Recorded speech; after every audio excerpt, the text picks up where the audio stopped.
Ladies and gentlemen, welcome. I hope you're all doing extremely well. Thank you for being here for another episode of the Spiritual Bro Show. I'm Dr. Amir, and with my esteemed brother, colleague, and friend, we're your spiritual bros. And today we've got a fantastic guest. Jessica Jones is a world leading remote viewer and investigator. Her investigations are varied, but she is currently focusing on cryptids, beings that share our wonderful world with us. But she also is a healer, and she is a facilitator and teacher of remote viewing. She is also active in helping solve missing persons cases and an advocate for women. And so all these glorious activities will tell you who she is. You shall know them by the fruits of their labor. So welcome. It's an absolute honor to have you. How are you doing today? Thank you guys. I am doing wonderful. I've been busy, but just just having a wonderful day, and it's wonderful to meet you. And Drago, it's good to see you again. Yeah, last time we saw each other was James Ring's conference. And Yes, yeah, and you kind of got to see the aftermath of what happened to me that day after I talked, and it was pretty jacked, man. He was yes, I there when I recall. when they hit me, and I woke up and I had my left knee dislocated, and I had cuts on my body, and I was spitting up blood, and it was the prices we pay to speak online, Yes, man. You know what I'm yes. saying? So I'm glad Another he was there to another witness that. It was pretty intense, dude. another day in the week. What's new? It's Tuesday. Yes, of course. Torture, I'll take some. Oh yes, yes, Hey, with an take it for the extra team. side. So, Jessica, how did it all start? When did you know that you had these gifts? Was it early online, or did you do something to enhance it? So go from the beginning. How did this all start for you? Yes, well, as far as my spiritual gifts go, I'm pretty sure that I've had knowledge of them since I was a child, and I come from a long line of women, especially my mother's side of the family, of intuitives, and of course, it wasn't labeled as that when I was a kid. My mom's grandmother and my great aunts, they were highly religious, and so uh, they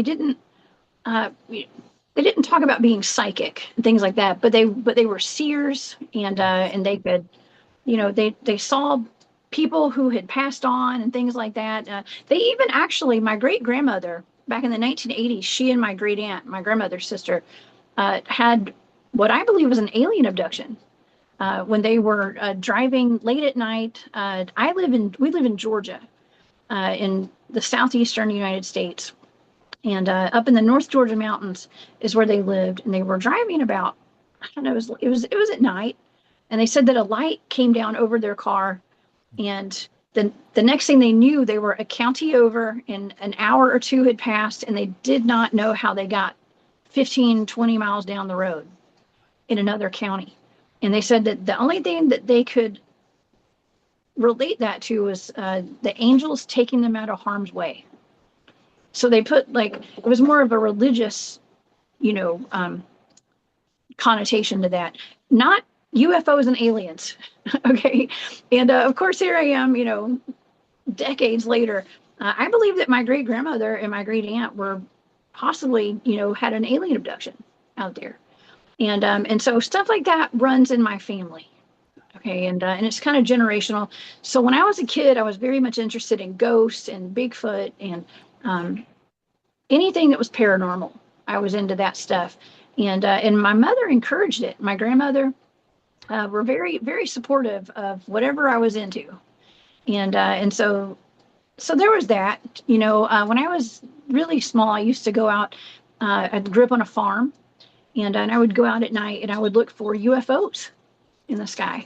And I thought that was kind of odd because my other friends weren't doing that, you know. But but it started there. It started back then, and now it's uh, fast forward 2011.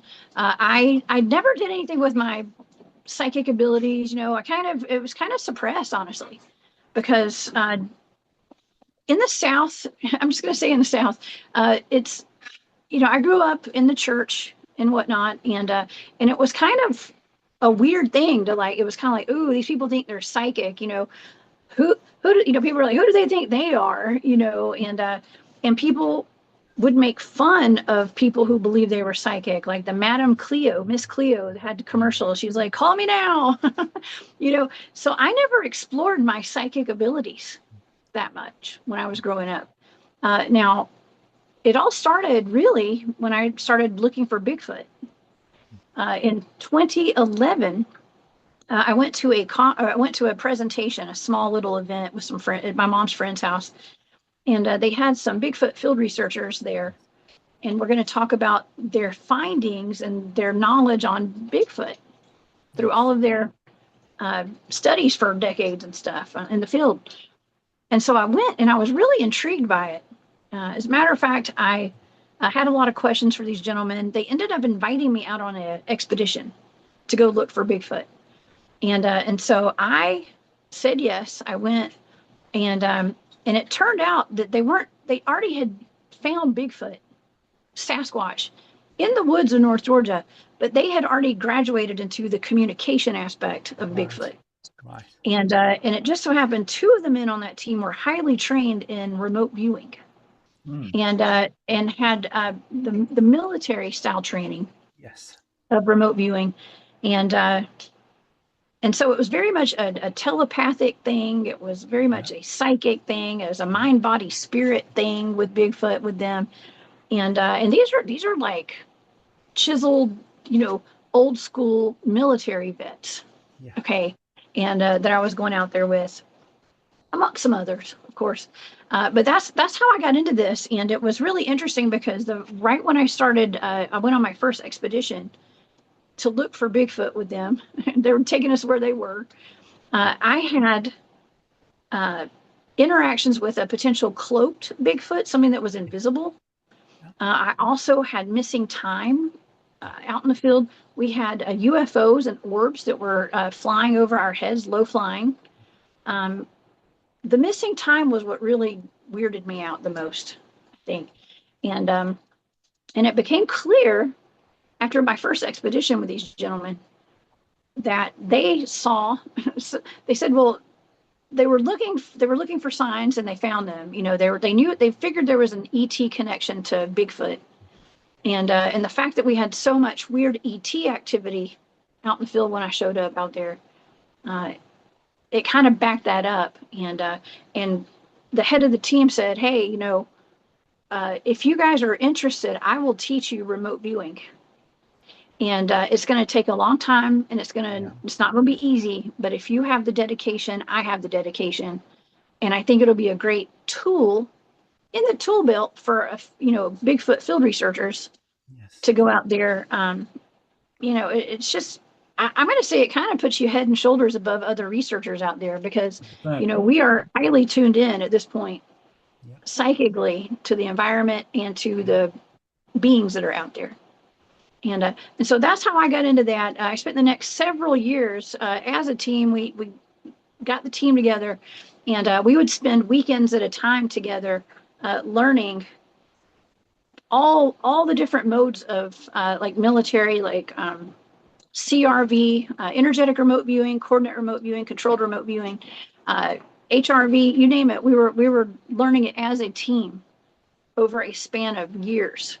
Okay, that was started in 2011, and we still get refresher courses occasionally on that.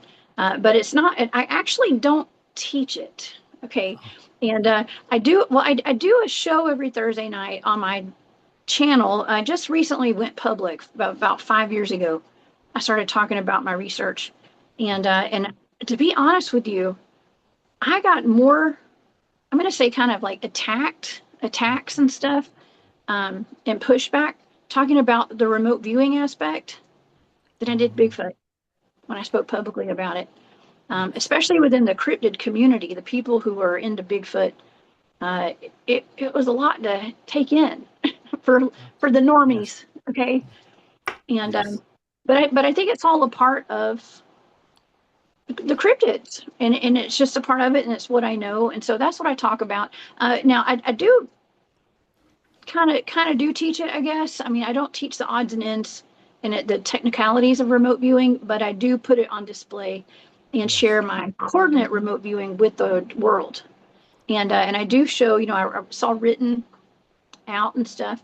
So I'm able to go through that process every Thursday night with my audience and stuff. Beautiful. So That's yeah, beautiful. So in a demonstration, so teaching by mhm, example. I yes, suppose you follow your optimized protocol, and people see how the information comes in, how you document it, how you start making sense of it. Very beautiful. yes. So you talked about growing up in a religious setting. It was the same for me, but in a different part of the world. I grew up in Iran, and they're very strict Shia Muslim. Same thing seems to apply. That spiritual gifts are frowned upon. Mhm. And so I had a period of dormancy also. But what is meant to come to the surface always does. And it's such a delight to see that this is also the case for you. You're doing a lot of good work. Thank you. So about the Bigfoot, um, could you kindly share with us what have you learned of them? Who are these beings? Where did they come from? What do they want? Oh, that's a loaded question. Okay, uh, because I honestly I've been doing this for so long and I've had so many experiences. The more that I learn, the less that I know. And uh, All the and time. unfortunately, that's always the case. Yes. And you think you got this stuff figured out, and then something shows you that you have nothing figured out Yeah. with any of these things. And I thought it was kind of crazy. First time I went on a Bigfoot expedition, um, I didn't have I personally didn't have any visual contact with Bigfoot, but I had physical contact with Bigfoot, if that makes sense. And it was right in front of me, and other people saw it, but I didn't. And that's another interesting thing that I've been learning is that it's all very much a frequency thing Yeah. when it comes to Bigfoot. And some people are going to have experiences seeing things like Bigfoot and Dogmen and Mothmen and all these different cryptids that are out there. The person sitting beside you may not see it, Right. and you see it. And it sounds really weird to people, but it's the truth. I have several examples of that in my real life with videos that I have of orbs, for instance, floating around my son, and his dad was filming it. And my son is following the orbs with his finger and watching them, and I can see them. You can hear me on the video. I'm like, oh, what are those things? Are those bugs? And been, my son's father, sorry, y'all. My son's father could not see them at all except for through the screen on his phone. Yes. Okay, so my son and I are seeing these things, and then his dad is not, except for through the phone. And so that was a wonderful lesson to me on not everyone sees what I see and my son sees. And it's definitely, I'm not saying his dad was on a low vibration, but he was on a low vibration. I'm kidding. I'm not kidding actually. But it's definitely a frequency thing. And that's the same thing with Bigfoot Yes. and all these other cryptids out there. Yes. Um, I think that they will show themselves when they want you to see them. Correct. And that's something that I have learned right there. But they are quite elusive. I also believe that they are just out of our light spectrum as well, and they're able to phase in and out of us being able to see them. I do Correct. believe that they utilize portals, and 100%. My team is actually one of my research teams. I'm on several different field research teams. One of them, we have a project, we call it the Meadow Project. And it is an undisclosed location here in the South. It's very much similar to Skinwalker Ranch. Um, it's a, it's in the middle of nowhere, okay? And it's just a big plot of land in the middle of the woods, an open field. And my team, uh, spotted something that showed up in the middle of the open field one night. And it was a large cube. It kind of looked like a shed or a house or something, maybe a church. It was like an apparition. showed up out there one night. And so one of the teams on one side of the field called in the team from the other side of the field, said, "Hey, we've got something in our thermal. Y'all go check this thing out." And so two of the guys, well, a few of the guys walked over to it. They were guided to this thing that you couldn't see with your naked eye, but you could see it on the thermal and the FLIR devices that they had. And Bob and Tim were guided up to it, and they disappeared. Now, this isn't an open field, Yes. and there's not a building there, but it's showing Yes. up cold or hot, whichever it was. And they walked up to it. They said the environment changed. Their heat signatures disappeared. They said the stars disappeared. The vegetation on the ground changed from brushy and briars to smooth. They said that the temperature got a little colder, but the stars were gone. They momentarily lost radio contact, I believe. And then they realized there was something wrong. You remember, these guys are trained in remote viewing. Yes. And they're, military, special forces veterans, search and rescue guys. They know when something's off. So they backed out. They reappeared on the video. We have a video of this. And that, for all intents and purposes, and we call that the portal.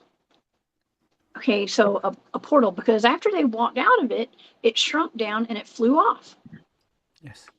Okay, and so we call that a portal. Yes. And so there's a lot of strange things going on. Now, this is an area that is known for Bigfoot activity, Dogman activity, UFOs, ETs. We have light beings on video out there. We have all sorts of weird stuff going on out at this location. But I believe now I'm not convinced that whatever we saw was not a UFO, or it was some sort of man-made device, like some kind of technology or something that the military uses. I mean, I don't know. But I do believe that Bigfoots and maybe even humans and other things out there are utilizing these portals. Yes. Okay.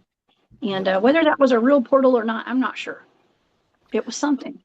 Well, the whole thing about portal technology, it can be utilized through technology, but it can also be utilized through consciousness. I have not had interaction with the dogmen, but with the Bigfoot I have. And so I'm living in the UK. There's no geographic proximity, but communicating with them seems they are native to Earth. And so Earth is their home.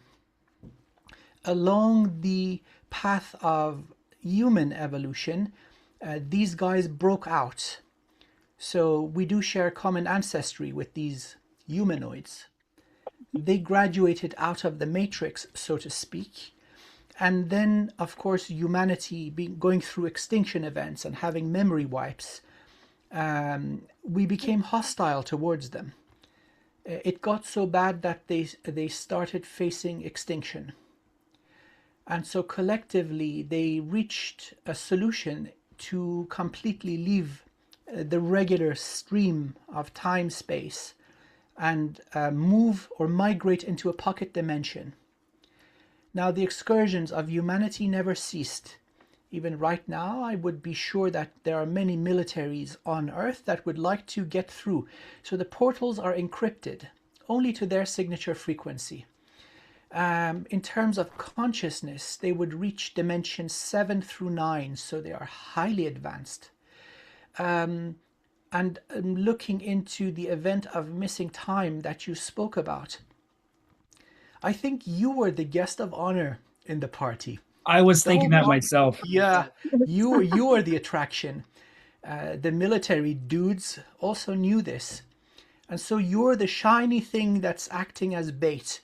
The missing time, they took you to their domain as a guest of honor. That is incredibly rare, actually unheard of. So there is some sort of, this is going to sound cheesy, but I'm going to say it, divine orchestration in disclosure, you being a conduit to truth, your efficacy and mastery in what you do is undeniable, And so you're a bridge to reintroduce these two cousin species to each other. Looking at what they were doing, they manipulated time and space. So just the pocket dimension thing will describe their population is in the range of 3.2 million. They usually are scared of humans. They see us as very powerful, gifted savages. And so usually they don't interact. And always, this is not just unique to humans, but in every species, the very young don't listen. And so the mom and dad tell the teenage Bigfoot, whatever you do, don't mess with the humans. And the teenager says, that is exactly what I'm going to do. And so they come into our world. Some of them get captured and they don't face a beautiful fate. That savagery has not left humankind. So they're experimented upon. And so they usually perish. But the portal thing, that is spot on. Now, this event would have happened in the zone of 3 million years ago. And so that was what we would have looked like if not for the genetic and energetic manipulation through thousands of non-human races. So they're the original. We're the result of tampering and engineering. Slowly we're reaching their level of psychic ability, and so therefore you were the shiny piece de resistance. They're seeing, oh my god, our retarded cousins have evolved. Look at this lady, look at what she can do. That's what it is. I think you are taking up the mantle of educating humanity. These guys know what's up. That's such a heartwarming thing.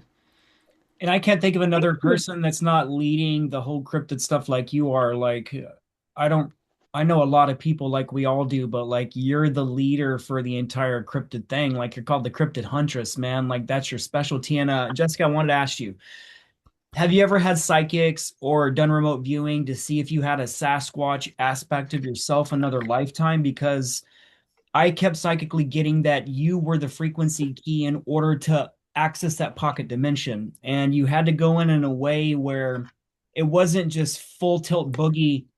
I'm getting goosebumps again.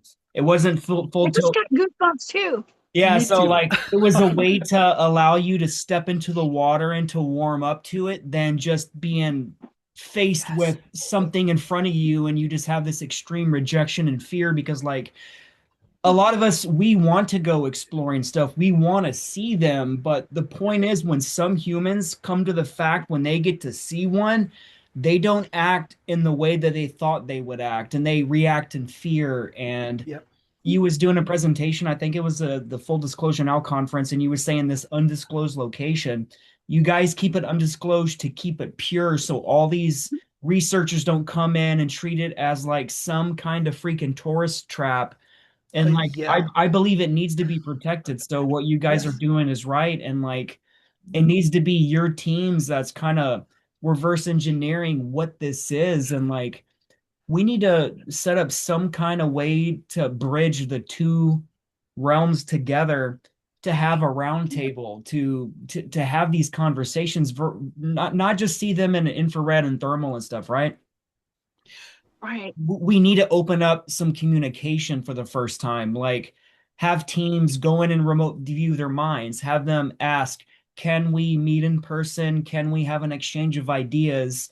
Can you show us the history of your people and we'll show you the history of our people and how we're programmed and controlled? And we ultimately don't wish you any harm whatsoever. And we're here to be that bridge to connect both worlds together. And I believe it's people like you that's leading cutting edge science right now. And like, I believe that before you die, man, you'll be a fucking pioneer and remembered forever because like not a lot of people get out of the woo-woo part of the cryptid stuff. You know what I'm saying?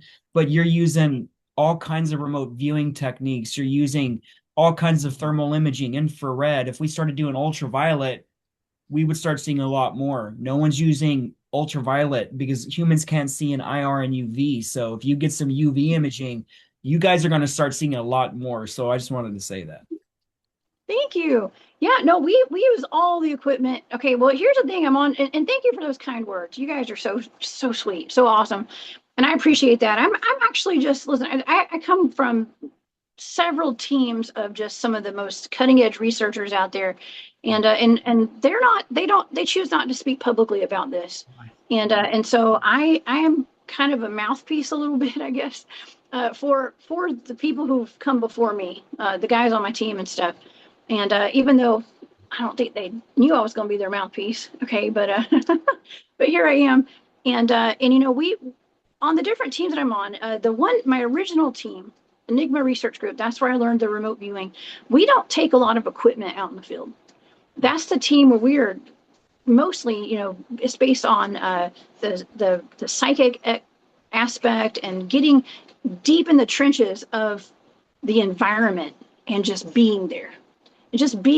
And picking up on the psychic connections to the creatures, beings out there.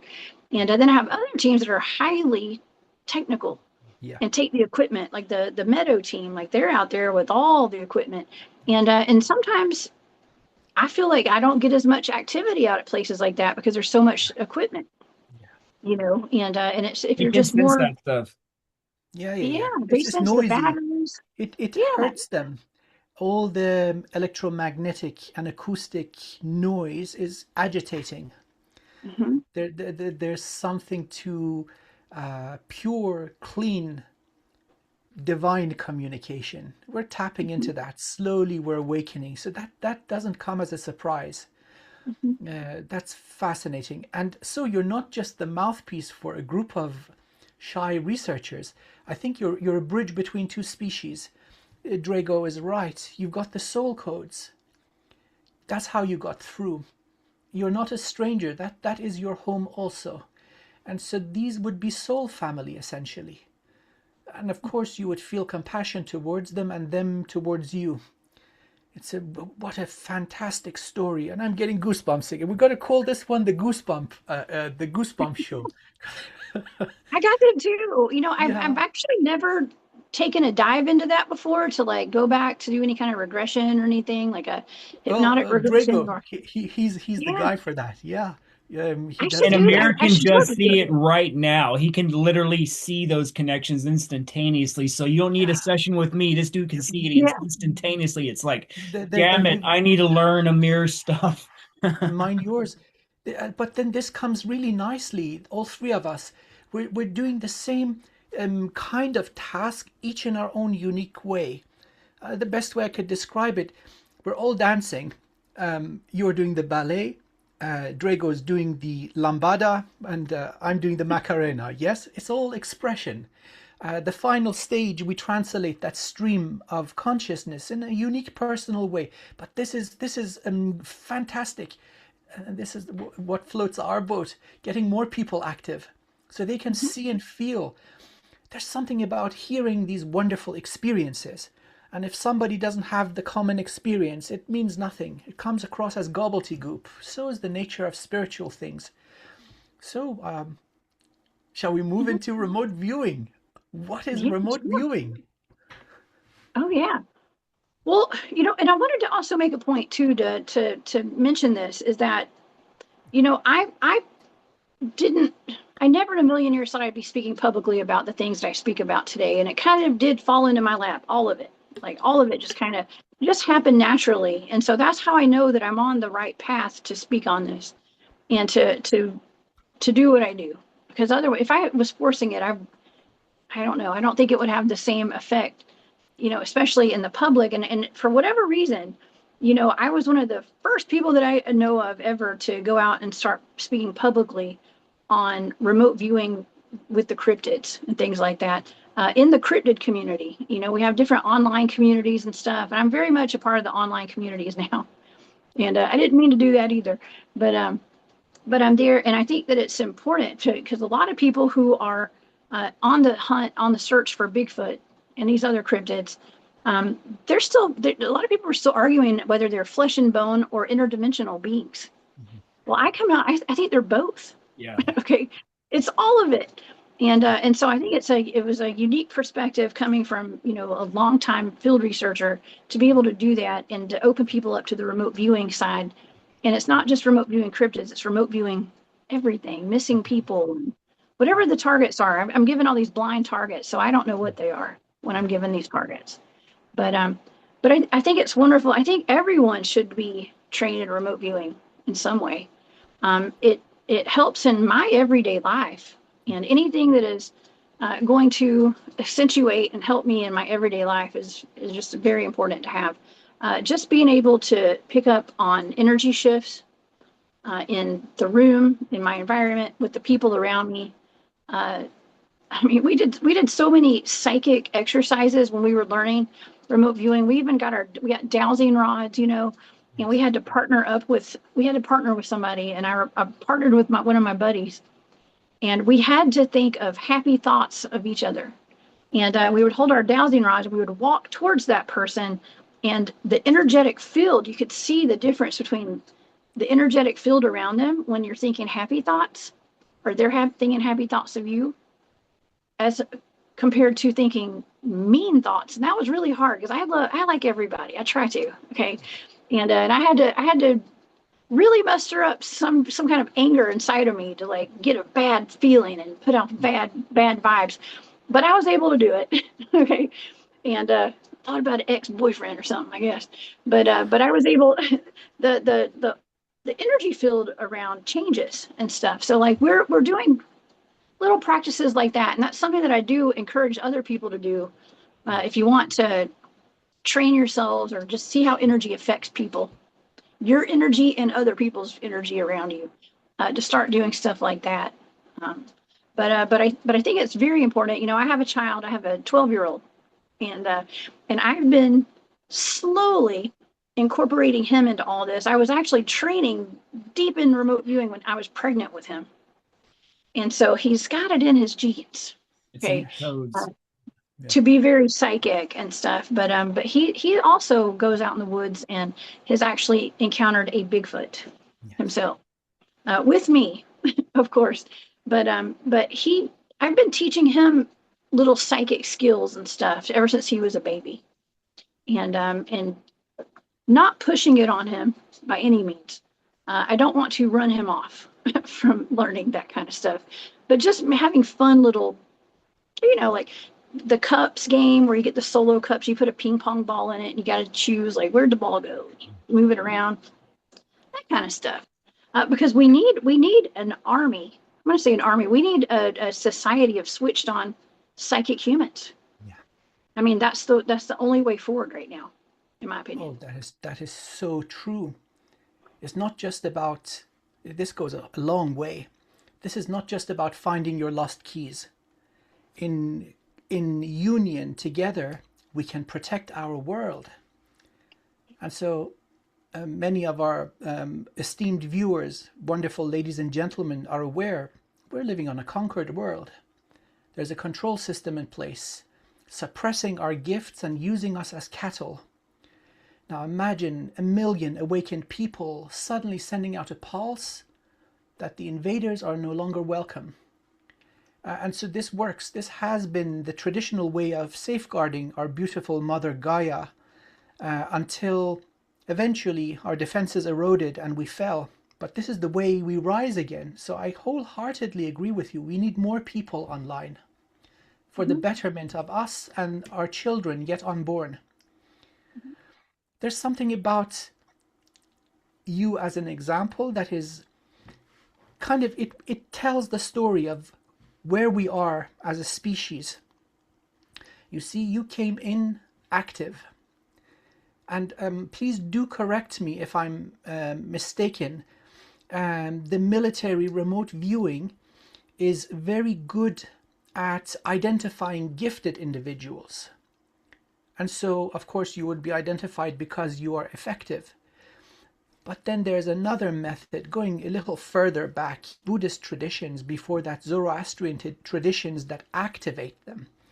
So there's something about the energy structure of the soul shard that sustains the body that can be cultivated towards this. So do you think that you grew um, because of the practice or the protocol, or that the gift was already there and it became sharper as you practiced? Oh, the gift was definitely there. And so, we've often had conversations amongst my teammates, because I have an entire team of trained remote viewers that Yeah, I work with and we do bigfooting with and stuff. And there's no doubt we've come to terms that we probably have spent past lives doing this together. I And was just seeing that just now. A lot of you have Mhm. contracts from other star lifetimes, and you're here to Yes. become a teacher, not necessarily for remote viewing, because you're a very highly evolved being. You're very well learned, and the fact that you were doing that to your child is what you do to everyone else. You're seeing as more of that motherly archetype, that teacher, that being you go to when you need a master, the master. And that's why that frequency, that yeah. portal opened for you, and you have your protect. I'm getting Goosebumps goosebumps again. again. You have Me your too. protectors surrounding you and your soul family surrounding you, and just the amount of beings that are watching you guys when you were there, it's more than you can imagine. It's not just orbs. There's government oracles there. There's all kinds of other cryptids that are curious to what you're doing, because like your team isn't doing it like the military's doing it. The military has teams, but they're not there to publish the merge between worlds, like connecting us, opening up our consciousness. They're there to suppress it and to militarize it. So Correct. you guys, I'm seeing you're like a freaking Netflix streaming show that it's like in its 10th season, and you have all these beings from around all existence watching you guys do this, and it's pretty Mhm. awesome. It is interesting that you said that. Yeah. We do. We actually just sit around and we don't have to go anywhere. We go out in the woods. Sometimes, talking about making contact and communication with the beings that are out there. It's not just Bigfoot. It's a lot of beings out there, and they come to us. That's the wildest thing, is like they come to us. We know when they're there, and even make like psychic contact with them, and occasionally they'll just pop up, in the consciousness, Yeah, yeah. and stuff. And so it's an interesting thing. It definitely is. And it is separate. I'm not involved in any kind of, I did work for the government for almost 20 years on a state level, but I had nothing to do with this at all. And that was back in my former life when I was young and wild and free. But now, no, we're not connected in any kind of way to any kind of group. And as a matter of fact, uh, I don't know how to put this the right way, but some of the gentlemen on my team that taught me remote viewing and things like that, they don't want to be public ever about some of this stuff, Yeah, because it is very dangerous. correct. Talking about it and maybe even teaching other people what they know can be very dangerous, and that is seen from a Oh, well, perspective like, yeah, well, now just I'm being that trained. teenager that you telling me, hey, whatever you do, don't mess with these savage humans. That's exactly what I'm going to do. Yeah. Well, first of all, in terms of privacy, intellectual property, and secrecy, many of these documents have been declassified. Mhm. Now, looking at the evolution of these protocols over the past 60 years, seems there is very little variation. So they've come to a protocol that is effective, it works, and so they've stuck with it. And in my humble opinion, looking at these protocols, they're good in a kind of awakening someone who's already done the work, such as yourself. This is not your first rodeo. You've been doing this for eons, millions of years, and so you're trusted by all species, all natives to Earth. In fact, I'm going to add links to some of the declassified protocols in our video so people have a look for themselves. Perhaps we'll unearth some diamonds. But then there is the way of the evolution of the energy structure. And usually that is a very lengthy process. It requires meditation. It takes in the zone of a year of daily practice, 90 minutes, 1 hour. And it is so difficult that governments have traditionally gone towards trauma-based mind control to get that playful inner child out of the way, bring in something that's like a machine and then program the machine. That is not the organic divine way. Methodology goes through an evolutionary system that I give this to everyone I come into contact to, the Kujikiri. And it's 105,000 mantras. It'll take you a while. And so the way that this works and develops the dormant gifts is by removal of trauma. So all heaviness, all belief systems, trauma, ancestral links that are connected to you are washed away. You are a free, sovereign, divine being once again. You pull in massive amounts of life force. And so gifts that are there already, but they're energy hungry, now have a chance to emerge and go online. So that seems to be the way, without the whole, tying you to a dentist chair and shocking the hell out of you, different approaches. I think your gifts are the result of many lifetimes of mastery. Well, it's interesting that you say that because, I just spent about 3 years ago, I think it was about 3 years ago, I went with James Rink, you were just mentioning, James and a big group of people that were survivors of the Montauk Project up to New York to Camp Hero. And I also, I've learned a whole lot about the Montauk Project and the trauma-based mind control. And it was interesting because I had seen it from a different view with how the government uses psychic spies and things like that through the military and not just, the Montauk Project. That was new to me. Now I know about it. But I mean, I've had conversations with friends of mine who are also into the paranormal and had a lot of experiences. And there's something that's very common with all of us. We've been through a lot of trauma in our lives. And I think that, I guess I came pre-traumatized before I started remote viewing. I hate to say that, but they're with a mentor. Okay, I'm going to call him my teacher. I was able to really do a lot of shadow work and the stuff that I did on my own as well, but do all the shadow work and went to an extensive amount. This is after all the remote viewing training, but an extensive amount of shadow work and deconstructing all of the trauma that I've been through and stuff. And that's the only way I'm probably surviving and thriving today, was being able to do that.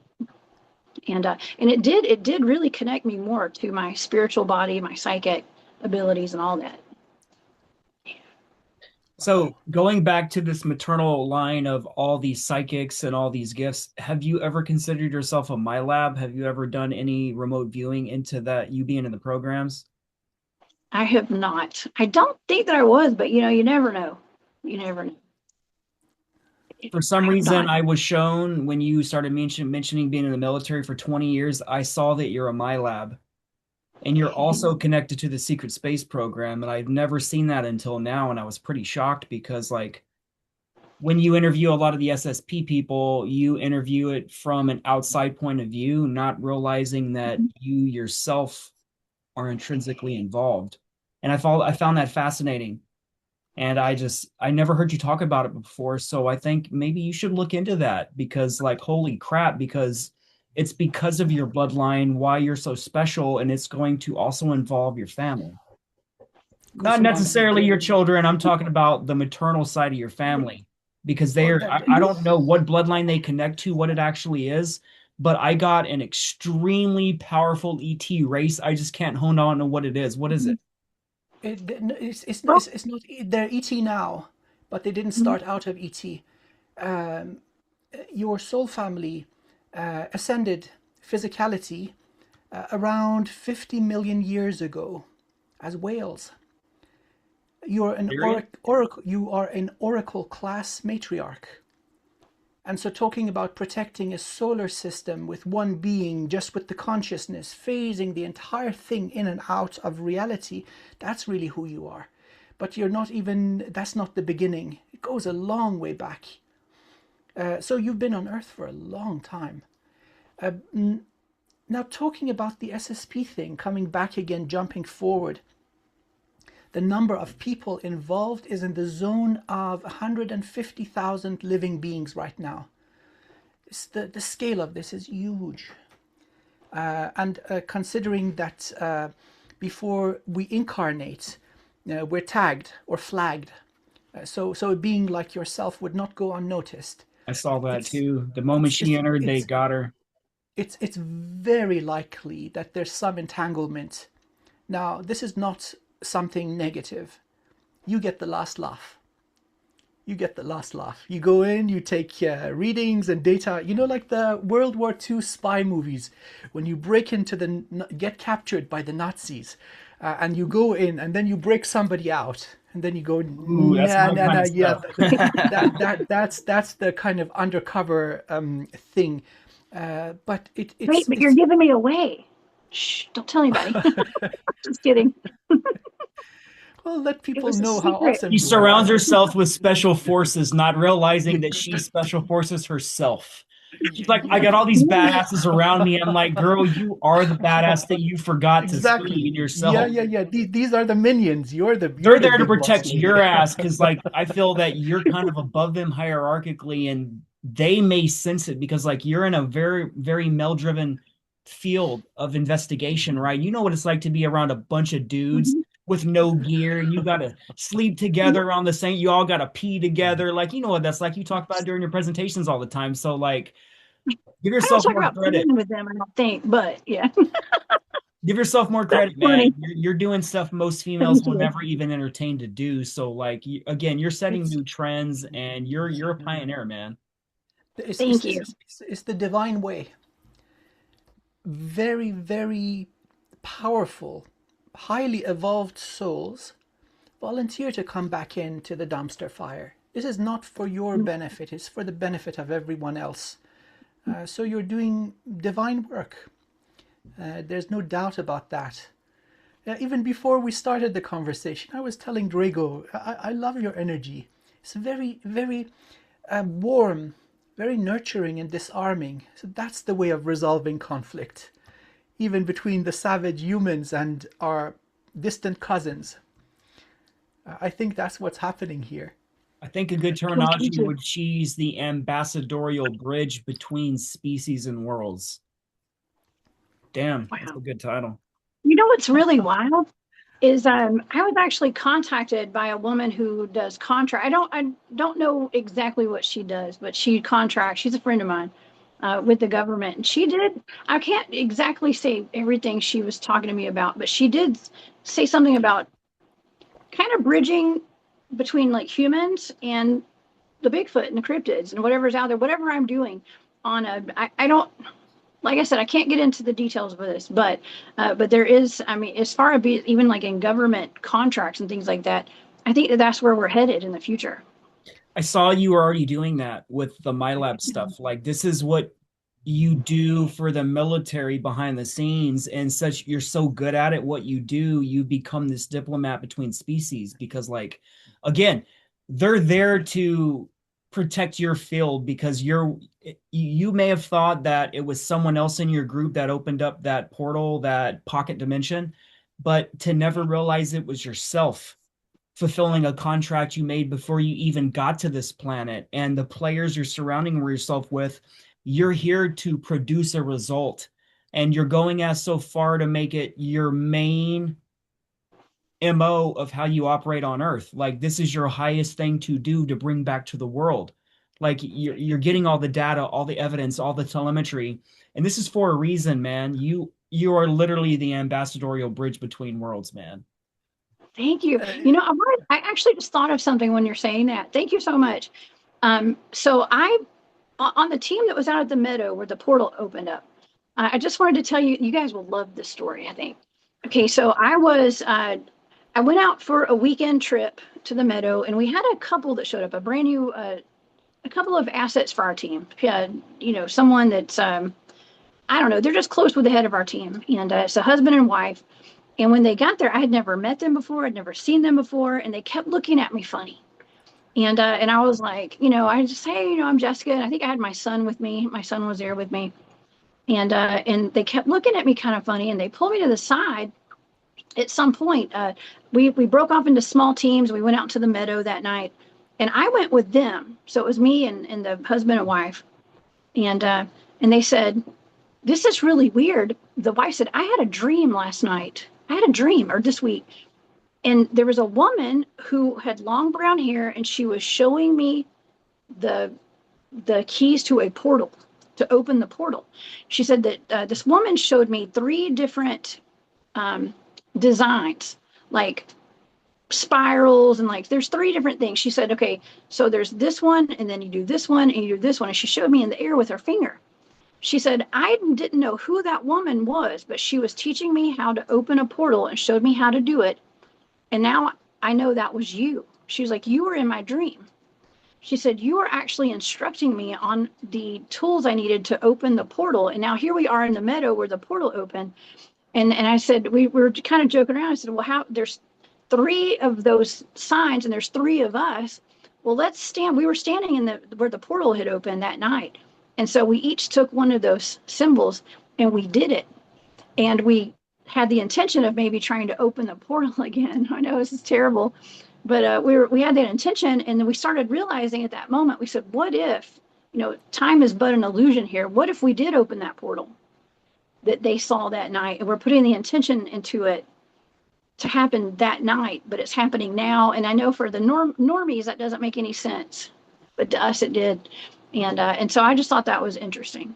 What a lot of people don't consider. Oh, go ahead. I'll finish up.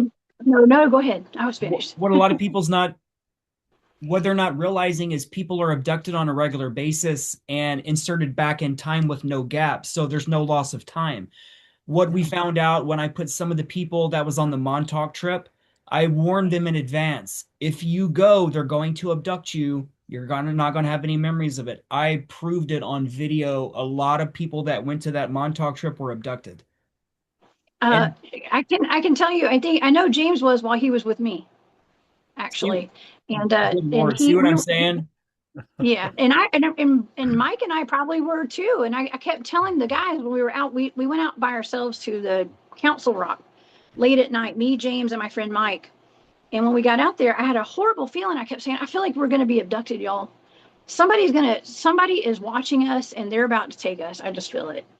And I didn't know, because see, like in my mind, I'm thinking of like, the Illuminati, as we like to call them, over at the Montauk Manor, they're watching us. They got cameras, but I think it was something more along the lines of what you're referring to, Drago. It's like when we got back to the house that night, I mean, I just had a terrible feeling the whole night that we were out there. When we got back to the house, James came up to me and showed me the inside of his mouth. He said, I bit the inside of my mouth, and that means that I was taken. He had this thing where he would bite his gum and put a hole in his mouth whenever he was being taken.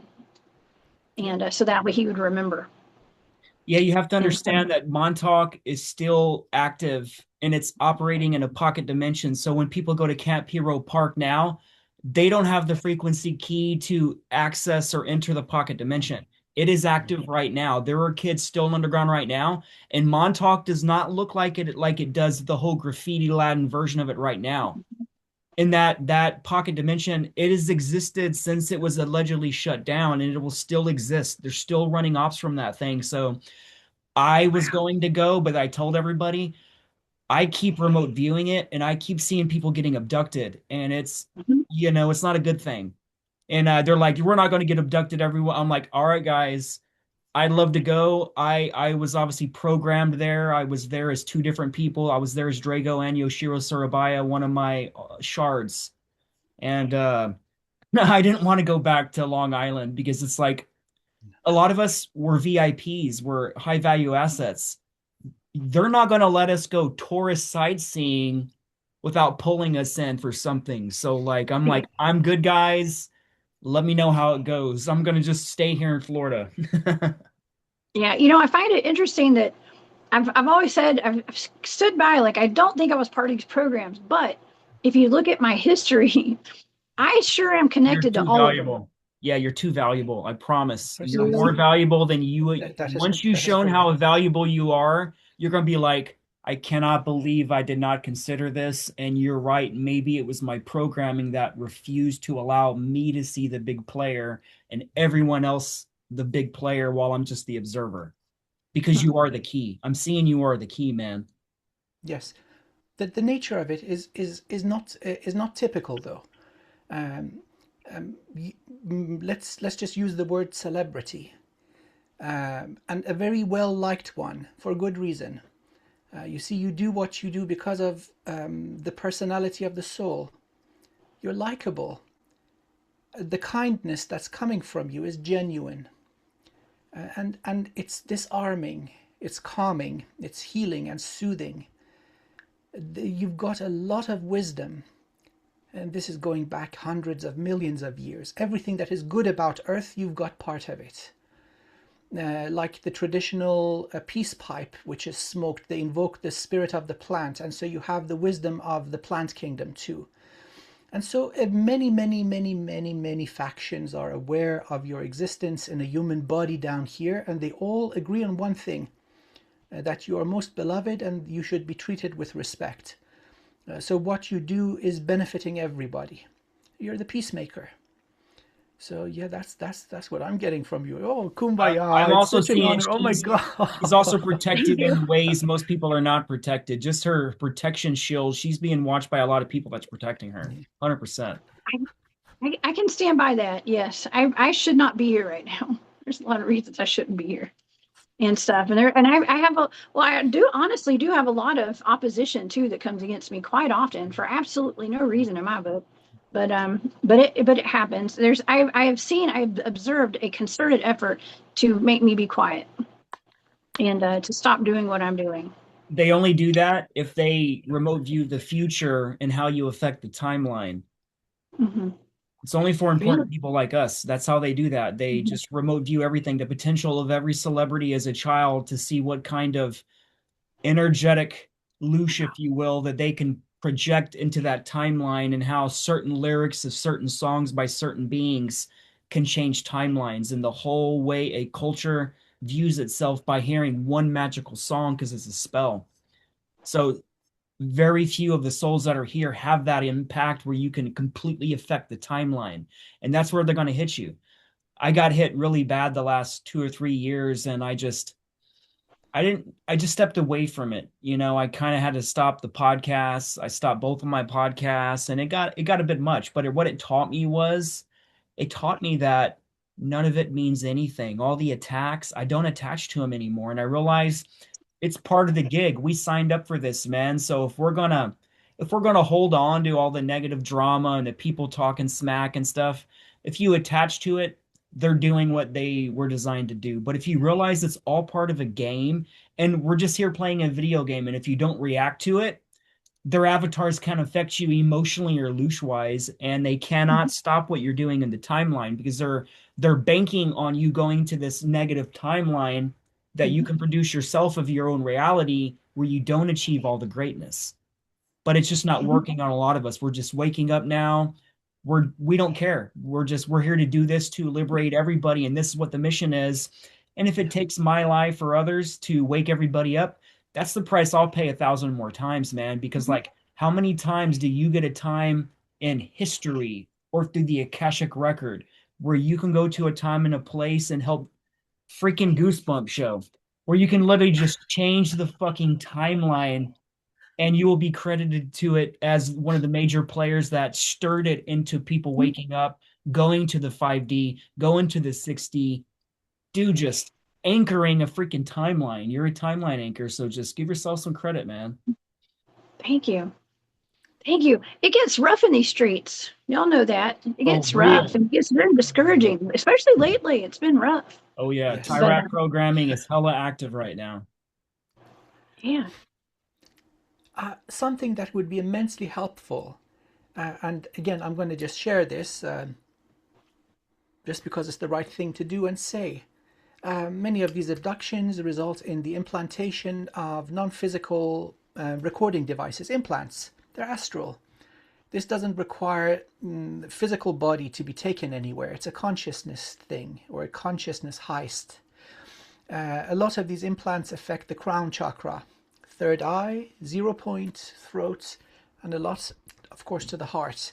So this is different from the regular looshing or just theft of life force.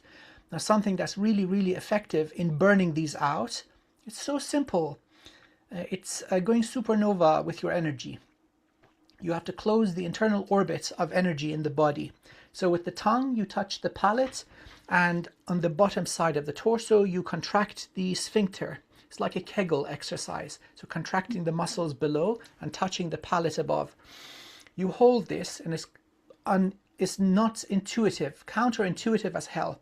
But with a little practice, you'll learn how to keep the contraction. You breathe in through the nose, hold, and exhale through the mouth. Usually 9 reps of this is sufficient to build a huge accumulation of life force. 9th round, you just go, it releases a shock pulse or a Dirac function or a delta function of energy and burns out all of these implants. So that's something that works. There are other technologies that you could use. Void technology, old Vajrayana Buddhist stuff. It's my go-to instrument when I need to kick butt. The furba and the bell, tapping into the void and bringing in the dragon that goes row. That'll work too. But the little supernova, that's something that people can use. I hope our wonderful audience do this on a daily basis, because these abductions, taking you out of body, before you know, you're on a 20 and back, right? Drago can attest to this. I don't really tap into it. It's probably too difficult emotionally, but yeah, we've all been there, done that, got the t-shirt. Yeah, I have definitely had questions about myself if I am ending up amongst all of the fellow secret space program survivors, and I'm ending up at all these very important locations of where some of these programs took place and things like that. I have probably more involved than I would assume. So there's that. But there's also the idea too of me blocking some of that out to get done what I need to do. Do you know what I mean? Exactly. I have things that I have to do, and I can't be sidetracked with that. Do you know what I mean? If that makes sense, I have to take myself out of that mentally, Yeah. to keep the blinders on, to keep moving forward, doing what I'm doing right now, and then I'll deal with that. It's kind of like with the ET. I started doing the Bigfoot research, and I had ET showing up in my bedroom at night after that. And I'm sure I always had them in my bedroom. I just didn't see them, but now I see them. And from mantid beings to grays to whatever, I've had a couple of incidences with that. But I haven't explored it. I haven't done any kind of hypnotic regressions or anything. I inherently know that I'm okay. I'm not worried. I'm not weirded out by it. Okay, and I'll explore it one day when I get a break. When I That have a makes moment. perfect sense. That makes perfect sense. That's very wise, very logical, because the capacity of the human nervous system is limited, and knowledge without some sort of utility is a burden. There's eons of history. Where do we even go in? What do we need really? And so we pick the tools that are relevant to the here and now and this incarnation. I wholeheartedly agree with what you're saying. That is very wise. Jessica, if you can get down here to Florida, I will gift you an all-day intensive session for free, and we'll explore anything you need to explore to get you these answers. And I'm known for my Thank deep you. dives. I'm sure you've heard. So, seriously, you're too important to have had a QHHT session to get this stuff kind of answered. So, make it a priority. I'll make it a priority, and let's do this shit. So. Okay, thank you. I'm gonna match Drago and add a Yes. slice of cheesecake on it. What I do, I lovingly call an energy car wash. Only relevant information and also removal of blockages. Usually, this wouldn't be true for you because the gifts are all online. You've taken care of these, especially the upper chakras, but there may be stuff that are an impediment or a blockage in the flow of life force. So what I do results in increase of bandwidth. Once you have more chi or prana, or that love that lies at the foundation of all creation streaming through you in both directions, heaven to earth and earth to heaven, the gifts become more powerful. It's a matter of energy or life force. So yes, I will match Drago and add onto it a slice of energetic cheesecake, which is my favorite thing in the world. So if you choose to accept, your mission, if you choose to accept, is yes, come, let us be of service to you. And Thank also, you. and also his sessions, he does them online, and his sessions are freaking mind-blowing. Every single client that I've ever seen, this dude's leading some new territory, man. So like he calls his sessions the energy car wash. So like I'm excited to watch yours, man, 100%. I will 100% watch that. Oh my gosh, thank you. Yes, and I'll Goosebumps, take you like, Bigfooting or something. We'll do a trade. How about that? Okay, we'll do some kind of cryptid retreat or something. Okay. Dude, that would mean a lot. see, that's why you are who you are. It's all equitable. Yes, it's equal exchange and balance and honor. Yes. Yes, Thank absolutely. you. You guys are great. So Oh, So pertaining to the remote viewing, Jessica, what has been the most controversial thing you've ever saw that basically blew your paradigm and you Oh had to be God. forced to accept it as a truth? Because there's the things we never talk about publicly. Because like let's talk about the Farsight Institute remote viewing the crucifixion of Jesus.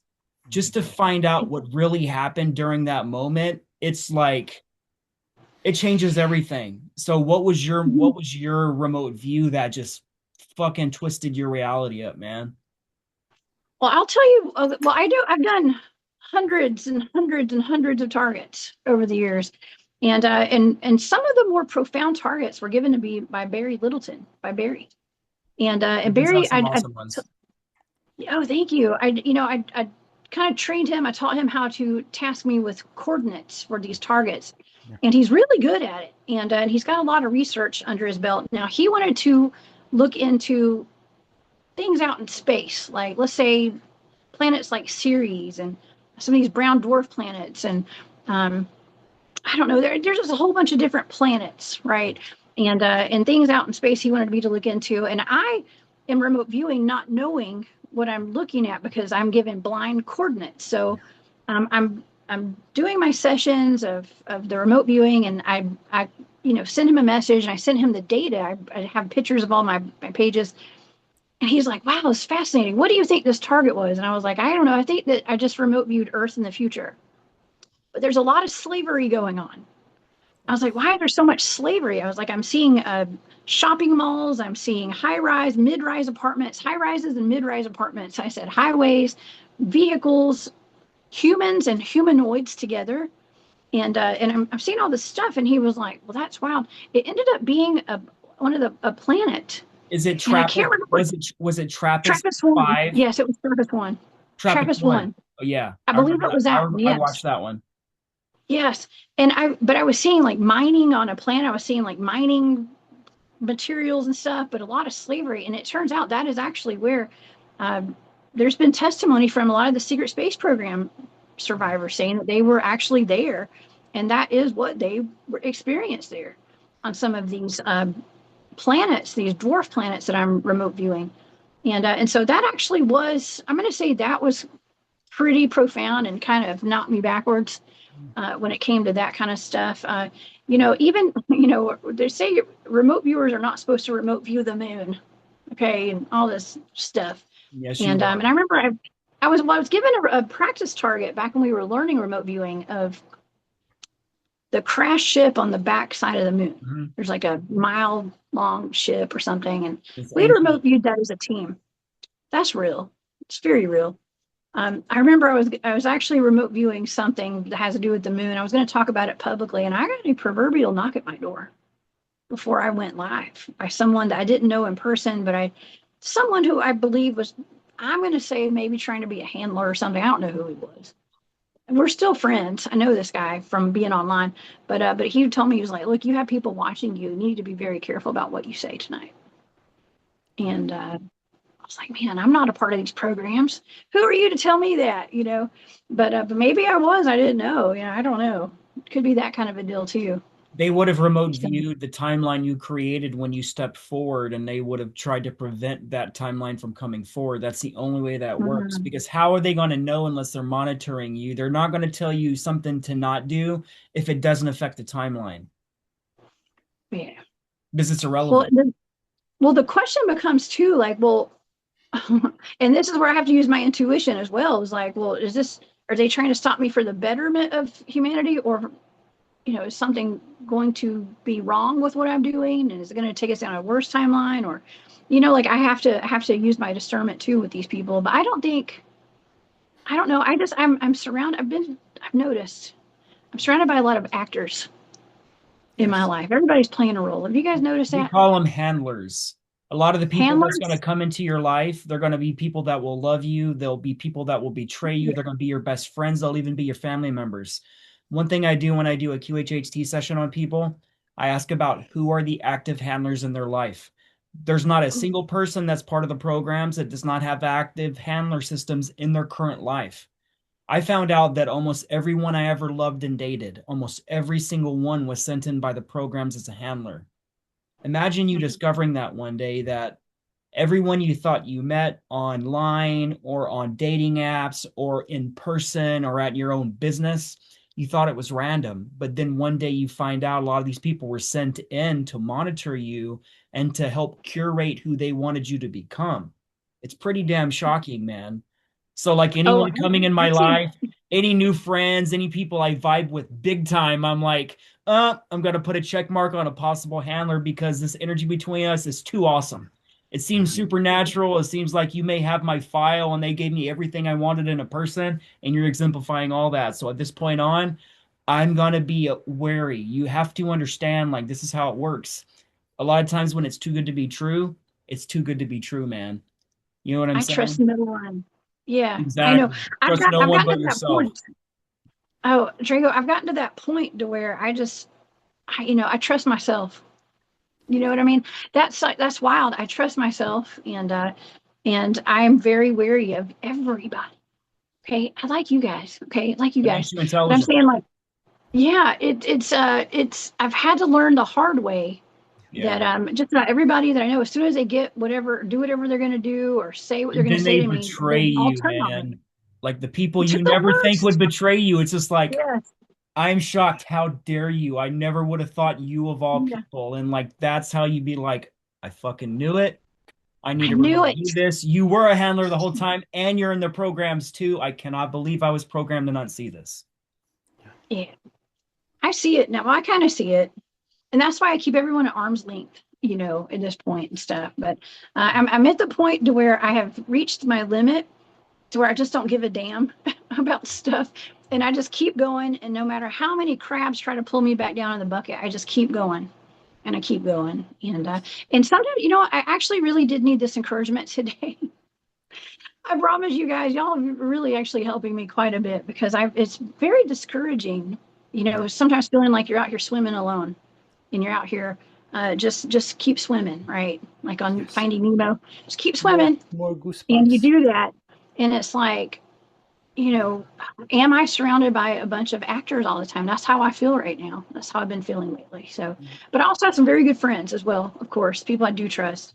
But especially when you're in the public Yes. sphere and it is hard to trust people. Let's just And say you it know, is. my wonderful friend, it does seem lonely, but there are many of us aligned with divine will. It's a big world, and so we're peppered around the place like stars in the sky. We're not all in the same place. That's which Drago and you spoke about. It's very true. Such is the nature of this phase in human development. We're going through the transition period. It's just exactly after the Dark Ages. So the best we can do is maintain integrity, act in a correct way, trust only ourself and our connection to source. That's the limit of it, unfortunately, because people get hijacked. We all come with weaknesses and traumas. And so Drago was talking about programming and conditioning, or programs being aware of our not just psychological constitution, but also energetic and spiritual constitution. And nobody is beyond reproach, nobody is invulnerable. So it's a delicate balance of moving forward on the path of righteousness, doing what we are here to do and trying to minimize damage. It's the best we can do, and nobody gets out unscathed. Such is the nature of The awakening, the great awakening. There's never going to be a time where there's no evil, where there's no darkness in the world. The best we can achieve is balance. So yes, you're not alone. Especially the past weeks and months have been particularly heavy. People getting triggered and activated in all sorts of unbecoming ways. Even amongst the community of spiritual people, you see this and you think, oh no, this isn't good. It makes all of us look like a bunch of monkeys, you see. And so it is what it is. And so these kinds of conversations, they're so heartwarming, really deeply healing and heartwarming, that yes, in fact, nothing is unseen. Most importantly, by the beloved divine, that source of all things. Slowly but surely, we're making an impact towards the highest good of everyone, including people that are entangled in the programs that are acting in a negative way currently. These guys are going to awaken too. So, all in all, I'm really optimistic. I am too. I mean, I'm always trying to keep my optimism about me. I really do. And I always, and I love what I do. I absolutely love what I do. I love talking about my experiences. I love talking about my encounters. And I feel like my platform that I have, I'm able to, it's almost like what do you call it? Like a support group, for other people who have had encounters like I have, because the things that I deal with are very scary. And it instills a lot of fear in the general public. And so to be able to have a community where people can come in and talk about their fears and kind of their traumas of what happened, when they've encountered a mythological creature that's not supposed to exist, Yeah. but yet they see it with the flesh and bone right in front of them, a lot of times on their property or when they're hunting or things like that. And we're able to kind of unpack that and like talk about it and kind of even have some laughs and kind of joke and kind of make it less scary for people. And so I am 100%. I know that I'm meant to talk about this and meant to do this. If nothing else, to take away the fear factor of it. And it's healthy to have a little bit of fear, y'all. Okay, it'll save your life, but we don't need to live in that vibration of fear. And so that's what I teach people, and that's my testimony, I guess you could say, to the people who watch my shows and things like that. It's like, just no fear, y'all. No fear. Keep your head on a swivel. So it all comes down to, I guess, holding space. One of the things that I come across with a lot of my clients, they'll email me or they'll start telling me their story during a consultation. And one of the first things out of their mouth is, this is going to be hard to believe. I understand if you think I'm crazy. And then I follow with, I do not think you're crazy at all. Everything that you kind of already abridged me on, this is normal stuff that's going on with people. Almost every time I've come across a person that told me some crazy story and I put them under, it was 100% true. So it's to the point where people like you and I and us three, when we start hearing these, what we would be perceived outside as something crazy, we're there to hold space for somebody that really experienced something. And we're there to see that they're actually not crazy, and they can see it in our own eyes that we believe them because we know these realms are real. And that's why I believe we're different from the others, because we're not going in a judgmental kind of way or a condescending or a hierarchical, I'm above you kind of way. It's more like, shit, dude, me too. When I came across those beings, they freaked the shit out of me and I ran away. You know what I'm saying? And I was just like, you're right. It was my fear. I should have entered it with an open mind, but like, you know what that's like, because you're using your own experiences and what people's telling you, and you're sharing the story together as one. Mm-hmm. Okay. I tell people, look, we're all a little crazy. Okay, I'm a little crazy, and you got to be crazy to do what I do. 100%. Hiking in 5-6 miles into the woods and sleeping in a hammock in the middle of a dogman's territory. Yes, I'm a little crazy, and I wouldn't have it any other way.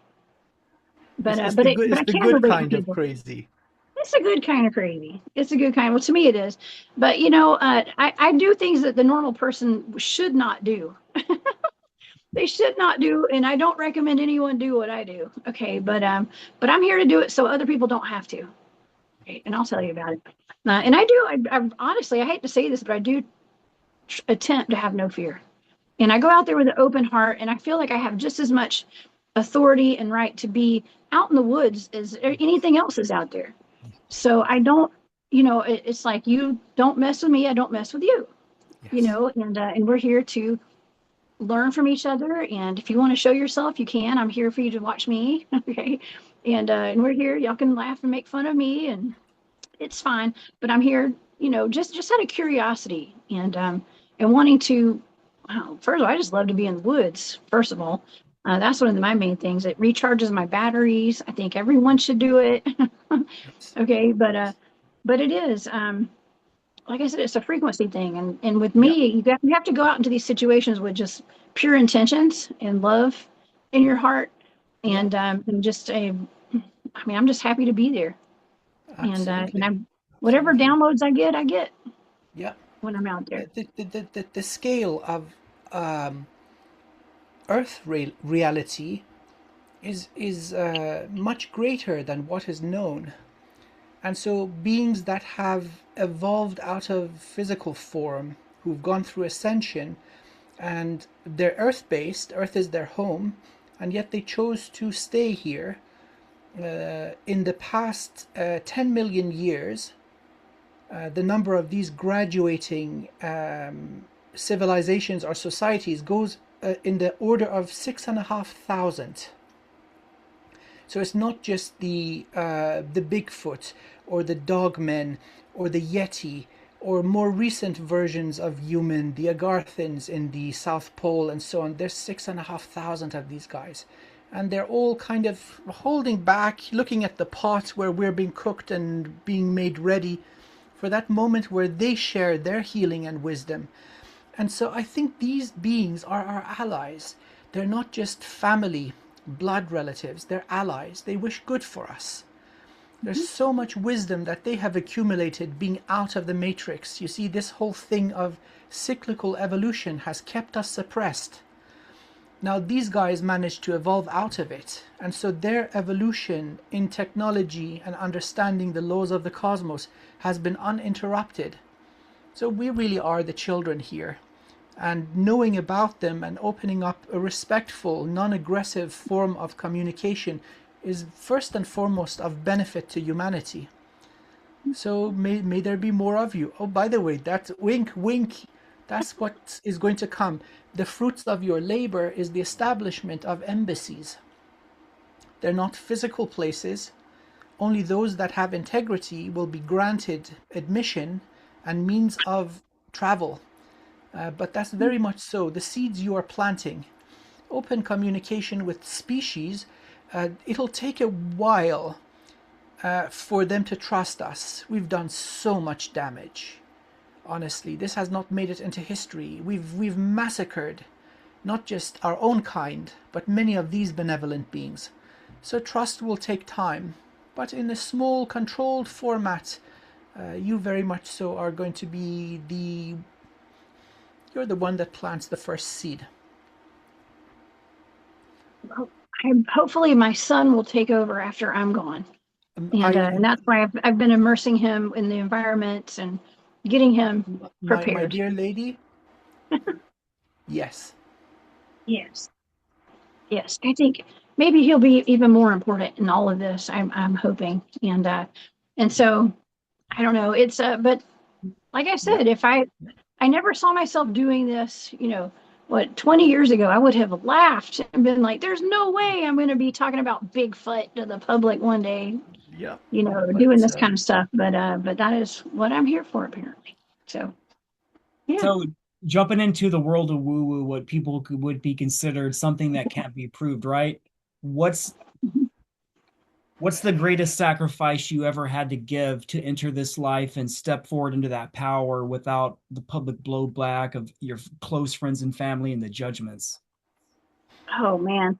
Well, honestly, I've learned to not care what people think at all. But, um, Ooh, but I wouldn't say that I've lost a lot of friends or anything over this. I have, with my vibrational frequency changing, it's just natural to have things, people, friends break away, and, you know, and And so that's a frequency thing. I have learned, like I said, I've been through a lot of trauma over the past at least decade now, especially a couple of decades. Um, I haven't really lost anything. I've lost a lot. Okay. But through doing what I do today, I wouldn't change anything for the world. I mean, I've actually had to make a lot of sacrifices to be able to do what I do right now. And Beautiful. I've recently, about 5 years ago, I divorced my husband that I was married to, and my son and I could have gone and gotten a regular 9 to 5 job kind of a thing, like go back and work for the state of Georgia and this and that, and been a lobbyist, worked in politics for 20 years, but I decided, I was being called to do what I do right now and to start I didn't know I was going to have a YouTube channel and stuff, but to start, I was actually, you mentioned the Oracle earlier. Well, I started a YouTube channel where I was healing all the traumas and thI taught myself how to read tarot cards. And I started a YouTube channel called the Oracle of the South. And so I was the Oracle. Okay.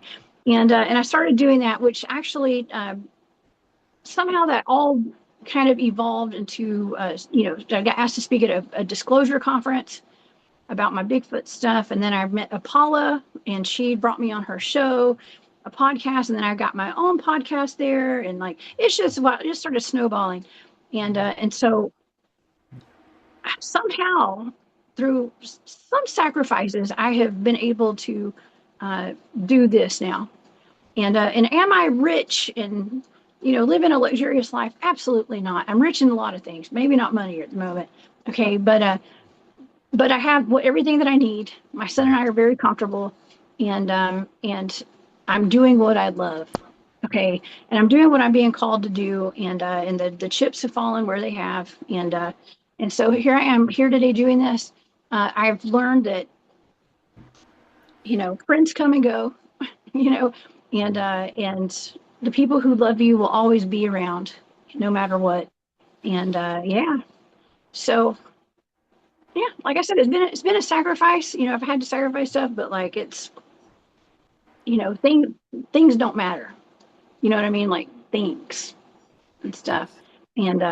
And so yeah, I don't know if that answers your question, but Yeah, you shed all the things that was anchoring you yeah, back into a timeline where yes, you would never be about yourself. It was always about other people, and that was designed in a yeah, way to hold you back from your own potential. So again, never apologizing for letting go what no longer served you to the highest good, period. Never apologize. You're Yes. in a yeah, better timeline. You have a son that loves conferences. I met him at some of these yeah, conferences, and he loves coming to yeah. the conferences. And I He also did. I also saw that he's a specialist. He's coming in with the crystal codes. Is your son a bit of a loner? He is. Well, he is definitely he's a leader. I tell you that much, and Most he takes loners the lead in are. everything he does. Yeah, but he is a very I got called to the school a lot last year, okay, because he's always questioning the teachers and stuff. You know what I mean? And he says things that he shouldn't say, probably, and stuff. And he speaks his mind, that kind of a thing. So yeah, he gets singled out a lot because of that. He tells it like it is. He doesn't have the tact that his mommy has. Okay, but That's a good thing. He's going yeah, to, amongst some of the things that he's going to do, is the establishment of a special type of school, New Earth school, or something like this. Yeah, he's not fitting in because the schooling system, the education system, is rubbish. And yes, I've been an educator all my life before I broke free and became full-time wizard. 90% of what we teach young people is worthless. And so things like fundamentally how to eat, how to sleep, how to meditate, how to heal yourself. This is the stuff that children need to learn. The human operating manual. And your wonderful boy is going to do that. It's past hmm, us, our generation. We're paving the way for beings like him to do his wonder. But yes, that young gentleman, he's not gifted. He's the gift. So, yeah. he's my gift. That's for sure. Well, yes, I agree with you on that. And my sweet friend Sherry Dibban, she and I've had some conversations about that. And you know, he is in the public school systems and stuff, and there's got to be some kids in the public school systems to shake things up. I'm just saying. He's That's my waking up those experience. kids around him. I'm seeing that's why he's in it. That's Yeah. why you're allowing it, because he's waking up all the ones that are asleep. That's why he's Yeah. even waking up the teachers, knowing things he shouldn't know about at such a young age. And like what I saw was he's a specialist from your ET side, from your ship side before you came to this earth, and he's part of your original soul group, and you basically play different roles in different lifetimes. But he's here to put some foot to ass, just like you are, and Oh, he's going to God. be taking up the reins later on in life. And like this is some exciting times, man. It is. He actually is a soldier. 100%. He's a real soldier. He is. That's He's what I been a saw. warrior. I Yeah. 100% believe he is nothing but a pure warrior, through and through. So my main objective is to protect him at all costs, and that's what I've been doing. So I think he's more here to protect you, if anything, and he doesn't need the protection like the mother normally thinks. And I think he's a pretty big galactic badass. Is the energy I'm getting off him? He's a pretty big freaking player. I think so too. I No, think so so too. Yeah. you know, Yeah. And by the way, there are layers of there are layers of protection around your soul family, which cannot be breached without invitation. Your history on Mhm. Earth, that's in the Akashic records. That's kind of clear. But beyond a certain point, there is a hard wall. And like Gandalf standing on the bridge, boom, you shall not pass. So you haven't just come in willy-nilly. You've done your due diligence. The sacred stuff, the important stuff is protected. So just for purpose of giving you reassurance and hopefully Mhm. more calmness and certainty, you've planned the whole thing ahead of time for the illusion that it is. So yeah, that's very, very spectacular. Thank you. I, Thank you for I the cannot, confirmation. I can't see your ET stuff. Yeah, that's hidden. Mhm. yeah, Well, you need to do that energy car wash with him freaking ASAP. I promise you will smile half the time. It'll blow you away, man. His shit is beyond amazing.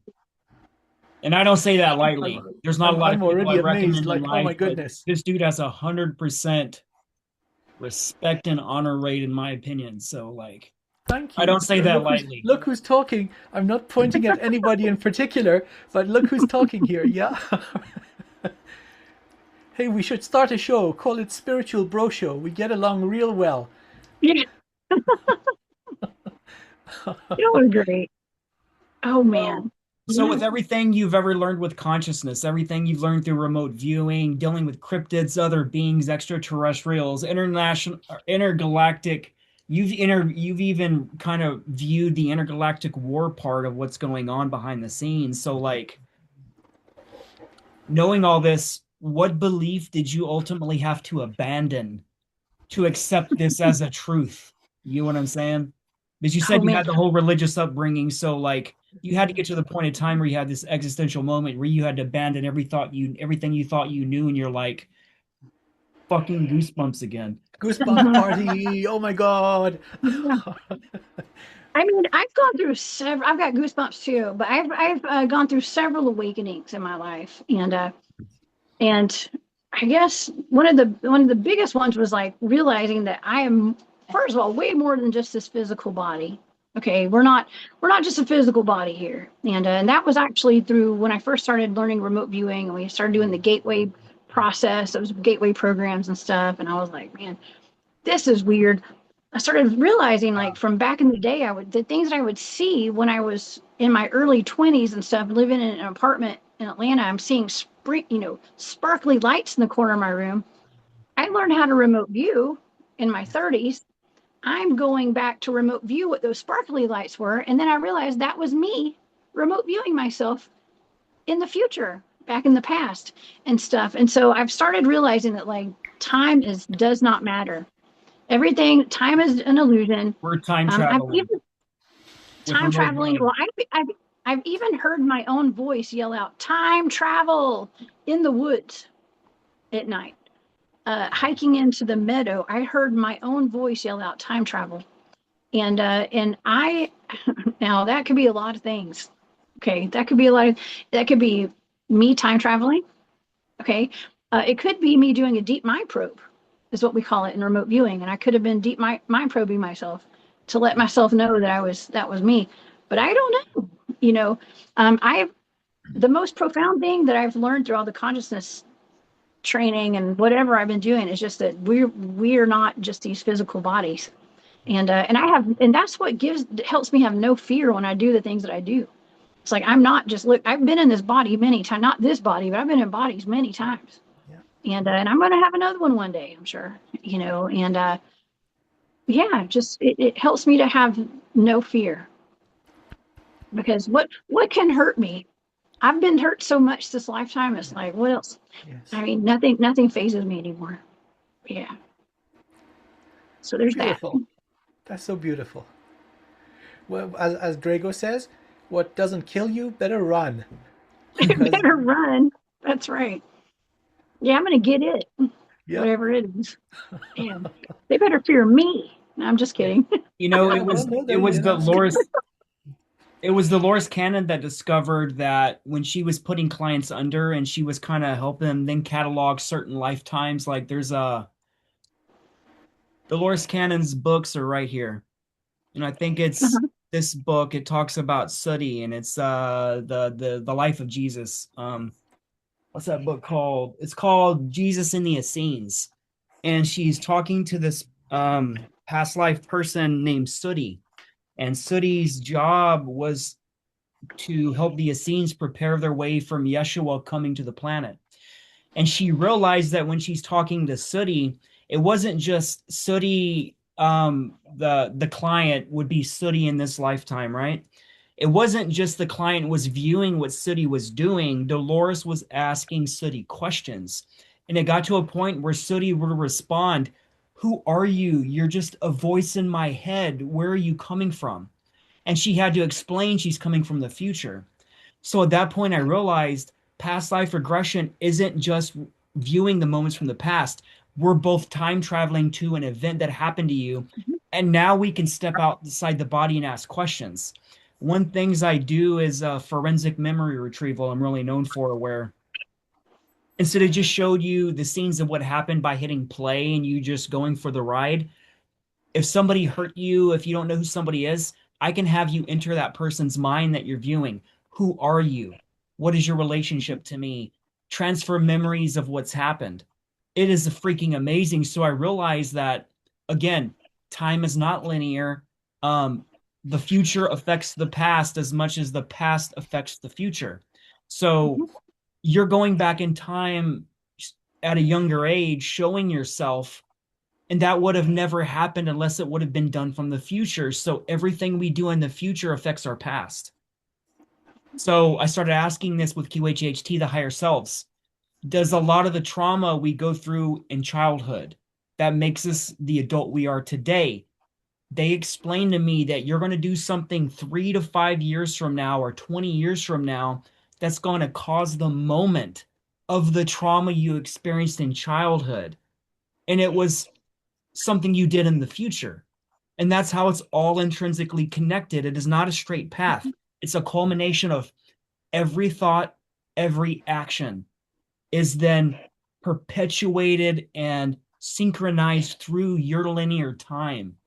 And at that point, I'm like, this is fucking goosebumps. It's freaking amazing, dude, how we can literally Well, contact ourselves in childhood.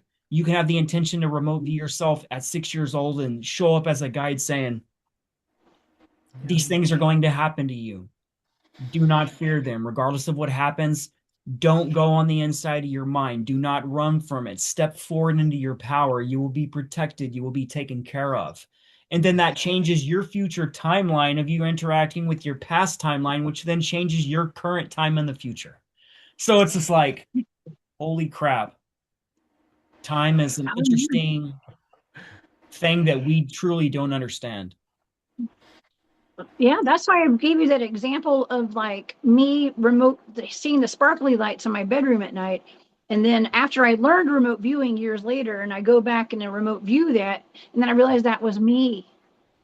remote viewing myself in the future, in the past. And so I have 100% experienced that. And am I a time traveler? I guess so. I don't know.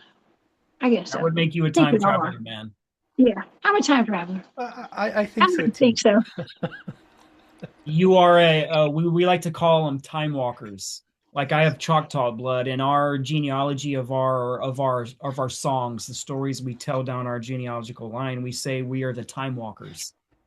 Time And I have walkers. I that like time walker blood, and I see you being a portal between other dimensions. You know what I'm saying? Like you are activating it from your frequency key alone, and that key cannot be replicated. It only exists within your own frequency. And that's why you're the bridge.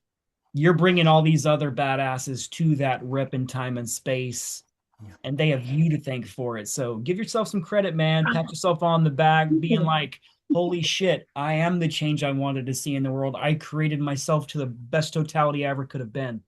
And now I need to see that my fruits and my labor has manifested who I am today.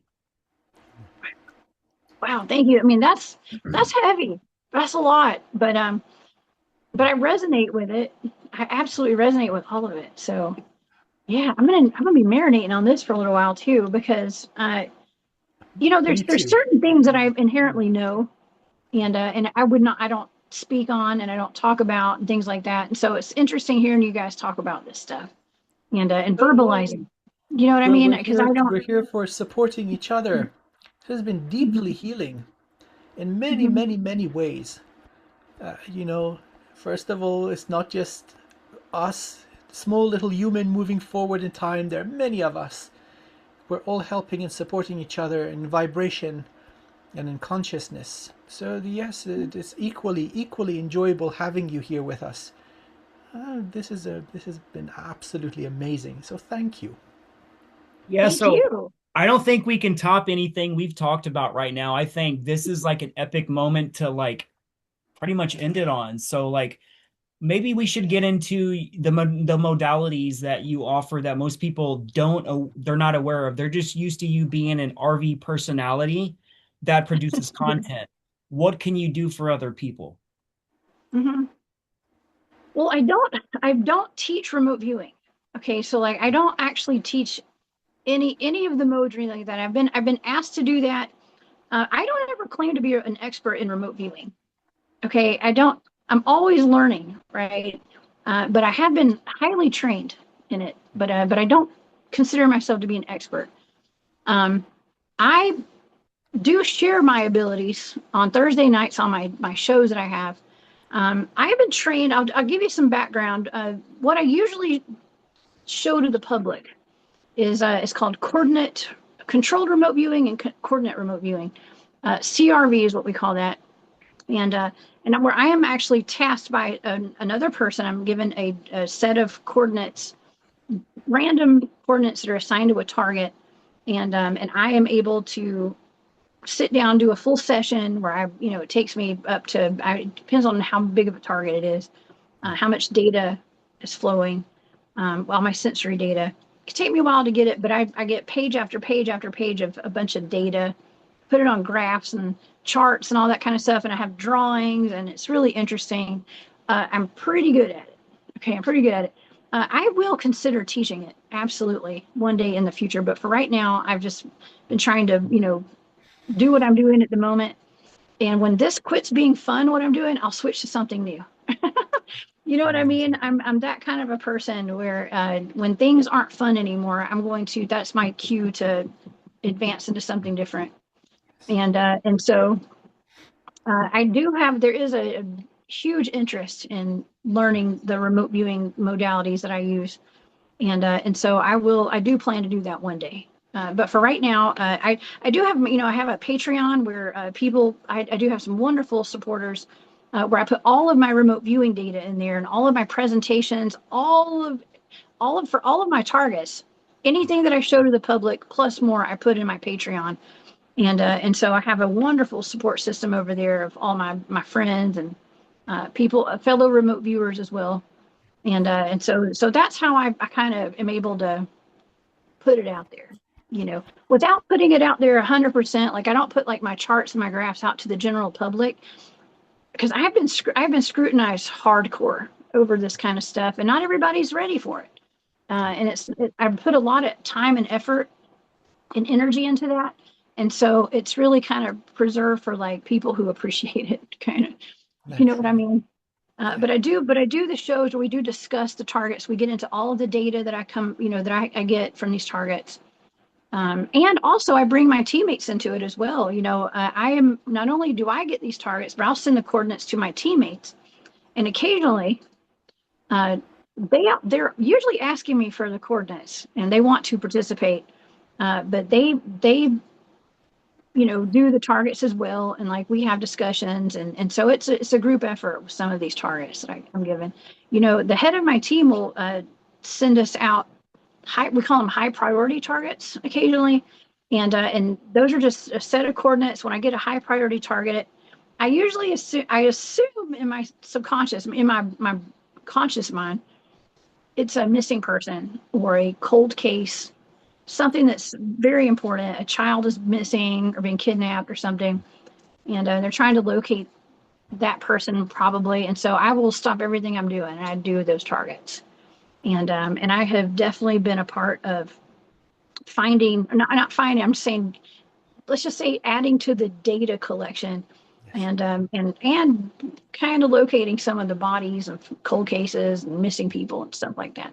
I love doing that, by the How many way. people have you helped save and or find that was obviously dead with the They've remote viewing? they've all been dead, pretty much, unfortunately. I think I've done one or two targets where the people were alive, but it was like a dog. I helped some friends. I was one of the people on our team sent out some coordinates to our entire team, and she was panicked, but we didn't know that she had lost her dog. And she said that actually it was not to toot my own horn, but she said it was my data that actually put her in the location where they were able to find her dog. And so there's that. Now I've been contacted by TV shows, like podcasts, like Nancy Grace, who has that true crime or crime stories or something like that. I've done a target for them. My data was actually on point 100%. They argued with me about it, and the producer did. And he was like, there's no way that the person, they gave me a target of a missing person here in Georgia. And I was like, I think my data suggested that he had gotten in a fight with his teammate, someone he was friends with. And kind of an accidental death happened. He was buried somewhere. I was actually doing a deep mind probe. I was communicating with him. And he kept telling me he was locked up and he was covered in mud. And all I could see were the whites of his eyes. And these are blind targets. So I'm communicating with someone. I'm trying to find out what happened to him. And what he told me ended up being what happened to him. And he was buried under the porch of his friend's house, where he had died and stuff. So it's just interesting. It's usually body recovery and things like that. The way people died, the police law departments, like a lot of times they may not know like where someone is. Did they die? How did they die? Who did it? That kind of stuff. They'll reach out to my team sometimes. And I love doing that, but it's also very taxing. It's hard to do that stuff. But I love doing it at the same time. And it's amazing that you can reverse reconstruct the entire thing that happened with the timeline of it happening. You can go back in time and see it actually rewind to the original conversation and how it transpired, how they were put there, what context it was, and like just like this needs to be taught to our kids. This needs to be taught to the governments, to the police stations. They need people like us finding these people. Like, can you imagine how Tiger King would have changed as a series if they would have had someone like you finding Carol Baskin's husband? You know Oh what I'm man! saying? Like, you had all these Oh my fake gosh! psychics come on and they're like, oh my God, he's here. I can sense that I'm a famous psychic. You're full of shit. Like, that's what makes this industry not so credible, because there's too many fakers. But there's people like you two guys. You can go straight to see the context of it all. I can put people under with regressions and we can go back in time and reverse engineer everything. So that's amazing. What I was talking about earlier, I wasn't necessarily talking about you teaching remote viewing. I was more referring to if somebody wants something remote viewed, what do you charge to remote view someone's project? I was talking more about your services like Reiki healing, oracle card reading, stuff like that. That's more what I was meaning. Well, And thank how? you. Well, Yeah. I don't do private remote viewing sessions. Now, I don't charge for anything like that because, well, the thing about that is you have to have a tasker and someone who has to be able to task me with these things. I can't just take targets from anybody. And there are a set of guidelines as well. There are certain things that like I'm not going to remote view and get in people's business, and you know it's a very touchy subject. Okay, it's very touchy, and so I have a set of ethics that I go by where like I don't just take anybody's targets and stuff. Even I don't care how much they pay me. You know what I mean? And so I guess that's why we're sitting here not rich today and stuff. But anyways, Everybody thinks we're all these rich. rich people behind the scenes. The only people No, who made Yeah. money in this industry was David Wilcock and Corey Good, and that is the only exceptions who actually got rich from this industry. Yeah. Disclosure, they don't pay you. Most of the times we speak at presentations, the owner of the conference don't even want to pay the speakers. So like True. we're not making money going to these presentations. We're going there for the community, for the friends, for the stories, Yeah. for just that shared moments of trauma, you know? That's the most important Mhm. part. It is. Well, you know, I do love helping people. And here's the thing, I always do take suggestions for remote viewing targets for things. And I have remote viewed like friends' properties and stuff. Like I'm given the coordinates, the actual geographical coordinates of where properties are. If they've had like a Bigfoot sighting or something weird, a portal on their property. And I do remote view that as well. I remote view those for them. And I've never, I mean, okay, I take that back. I've had people that I had a place on my website where you could get a tarot card reading from me. And I've had people that paid for those and they were like, no, I want you to remote view my property. And oh so there's been no. that. So, you know, there's that. And it depends. I take that on a case by case basis. Okay. But it just depends. But no, I don't offer services like that. Like I said, I just do this for fun. It's my a hobby, and I love doing it. And I do a show where I showcase coordinate remote viewing targets on Thursday nights on my channel, and you know, and I'm able to have like data that's not, you know, I'm not just psychically looking into stuff. I'm also it's like there's a scientific method behind it from what the type of remote viewing that I do on that show, and so I'm able to put it out there so people can see the process of it and inspire people, hopefully. But yeah, like I Absolutely. said, I don't offer services. I don't teach. Not at the moment. I probably will in the future. But I do offer. I took it off my website doing the card readings because I haven't had time. But if someone sends me an email to the Cryptid Huntress at gmail.com, I do oracle card and tarot card readings, and intuitive psychic readings and things like that. And they're pretty good. I enjoy doing that stuff. But I want to sign up for your course in the future. Thank you. Okay, I'll put Yes. you on the short list. Yes, Thank you. we'll get Yes, you there. please. Yes, please, and thank you. Okay, I would love that. Yeah, and you know, I've really thought pretty deep about it, about doing maybe just even like an online course, but it would need to be. See, I learned in person, and it was. People will show up to in-person meets, man, like just to meet you and meet everybody else that's going to come. That's what it's about. People will spend the money. You don't have to have a big event to have a meetup of friends and people that are interested. Mhm. Those are the more successful events. I It's have a taught small, one person. Oh, a small, a small, worthy community can also work using Zoom, like what we're doing here. We're different parts of yeah. the world. Energy is energy, so what we're doing has nothing to do with our body, and so it's really that getting entangled where things start unfolding. So it doesn't need to be expensive, doesn't need to be elaborate. And I think you're right. When the time is correct, it's all going to fall in place. You're going Yes. to enjoy it. It's going to float your boat. You know, it's such an enjoyable thing. When the information is understood and appreciated, there's nothing more satisfying. Exactly. And there's nothing that I would love to do more than to teach that. I think it would be fun. At the moment I just haven't had the chance. And you know, and the person who taught me was very selective as to who he Yeah. taught, and he kind of did a vetting process with all of us because it's so intrusive. And Yes. and like I said earlier, with the actors around me, bad actors get into my inner circle and want to learn, and then they use it against me. And so Yes. it's a protection thing. Okay. Understood. I've had to Understood. learn the hard way. And so it's been that, but I don't think it's always going to be the case, hopefully. And with the right people around, I'd feel safer doing a class, I think. Yeah. So I don't know. Does that answer your question, Drago? I think. 100%. Absolutely. Yeah. Beautifully. Okay. Yes. I think what it comes down to is we're all three teachers, and if we don't teach, we feel that almost like a purpose is taken away. Even we don't understand. Like, again, Amir has had a lifetime being an educator, but we crave something greater. You know what I'm saying? Something more where we can feel seen and heard for the first time, and we can do the learn, teach, learn thing. Because when we get to the point where we think we know everything, that's not evolution. Because a single human cannot possess the totality of cosmic information into a single vessel.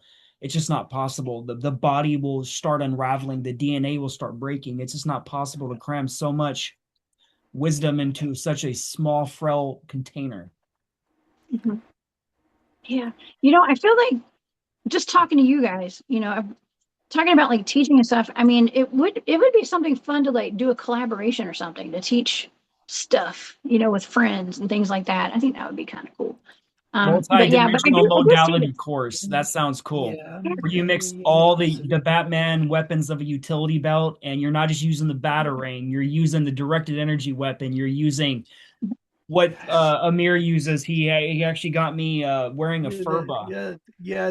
Yep. Oh, yes. And you can That's use this one as an astral weapon. So a lot of times during my badass hypnosis instrument. sessions, fallen angels come in, demons come in during my session, and I have to pull them into my client's body to speak. And when they mess with me, this weapon is literally, there's no difference between this weapon and an astral weapon. I will send this like through the movie Guardians of the Galaxy, the blue guy with the mohawk, his name is Yondu. I will whistle this through their third eye and punch their third eye out, and they see this happening in real time. So like Yes. we're just an amazing world, and we're limited to our own More conscious goosebumps. thoughts in our own of our own perceived limitations. If you Mhm. realize that you're in a video game that has pretty much no limitations and you're the only limitation, you can access the teaching stuff, the acquiring what your purpose was, but Mhm. we give ourselves nonstop excuses of why we don't have time. I used to be that Sure. person. I would say I don't have time. I work 120 hours a week, 7 days a week. It sucks. I would tell myself I don't have time, and then I keep taking on more workload, and then I realized I have unlimited time. I just have to reallocate where my energy is going and only take the best of the best and the stuff that's making my soul greater and just sweep the rest away into the trash like you did. You cleaned your timeline of your past, everything that was holding you back. Look at your life now. You're a completely different person. Your son's probably a completely different person. Look what you're doing now. You're Mhm. blazing the trail. You let the past go, and Thank you. boom, you're living that truth. I am. I never saw it. I never saw this 15, 20 years ago. Okay. But here we are. But this is what was meant to be. Mhm. Okay. And this is where we are. And I'm proud of you guys. And I'm proud of myself. I'm proud of all of us.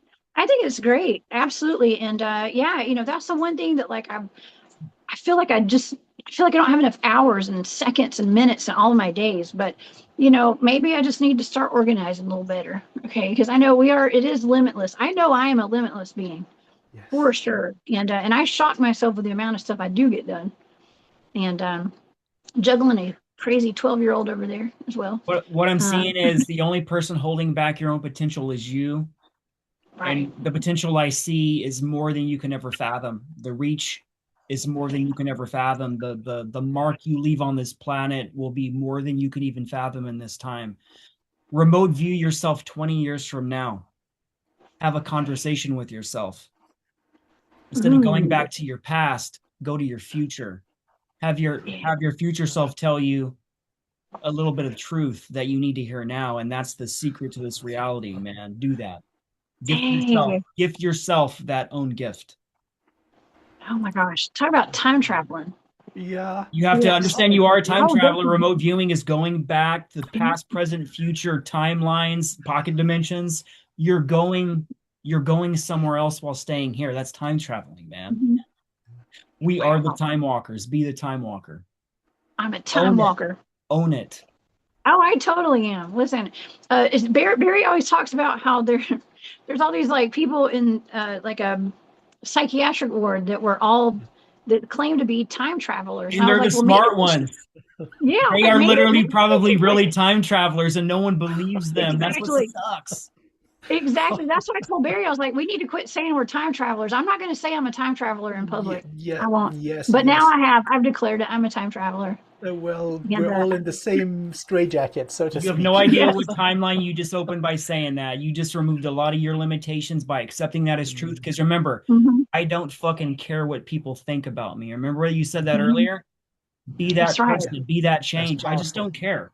If That's that's Yes. so the label, powerful. I'm a fucking time traveler. I talk about in the SSP opening portals to another dimension. That's why I call my podcast Portals to Another Dimension. Hmm. Like my intro shows me open up portals for the military at a young age and then me being abused by it. You think I give two craps about what people think about me? And like he's saying he's a time travel opening portals. I don't care about your opinion at all. Your opinion is not going to affect me one way or another. I don't care who you are, close friend, family, or just an internet troll. It's not going to change my timeline. If you can't accept it, cool. No judgments. I don't care. I'm not losing anything. Be that person. It'll liberate you. Oh yeah. I'm becoming that. I have been that. Listen, compared to what used to be, I have got a really thick skin. But yeah, but there's always been that stigma, and so I'm still shedding layers. You know what I mean? I'm still shedding them, and it's not because I wanted to. Okay, it's because it's almost like forced. You know, you have to be able to keep going. Yes. Yeah, and it's wonderful getting this encouragement today, y'all. Oh, Thank y'all so much. we're just getting started. I'm thinking that this type of respectful and enjoyable collaboration, it's the fastest way to growth. And Mhm. so this is something that I would really warmly welcome. It's not that we don't have access. Sometimes we just don't think about accessing a certain location in consciousness. And so maybe one other companion or friend may suggest, oh, hey, take a look here, by the way. And then you go, oh my God, I had no idea. And so it's a means of growth and it's super fun. And so if it is aligned with the will of the beloved divine, may it be so. We would love to have you back again. You are such an amazing person, wonderful soul and decent human being. That what you talked about, integrity and the respect of the sovereignty and privacy of other people, this is so important, so important. Both Drago and I know people with the ability, but just because you have the ability does not mean you should do certain things. You see, one must conduct oneself with integrity, with politeness.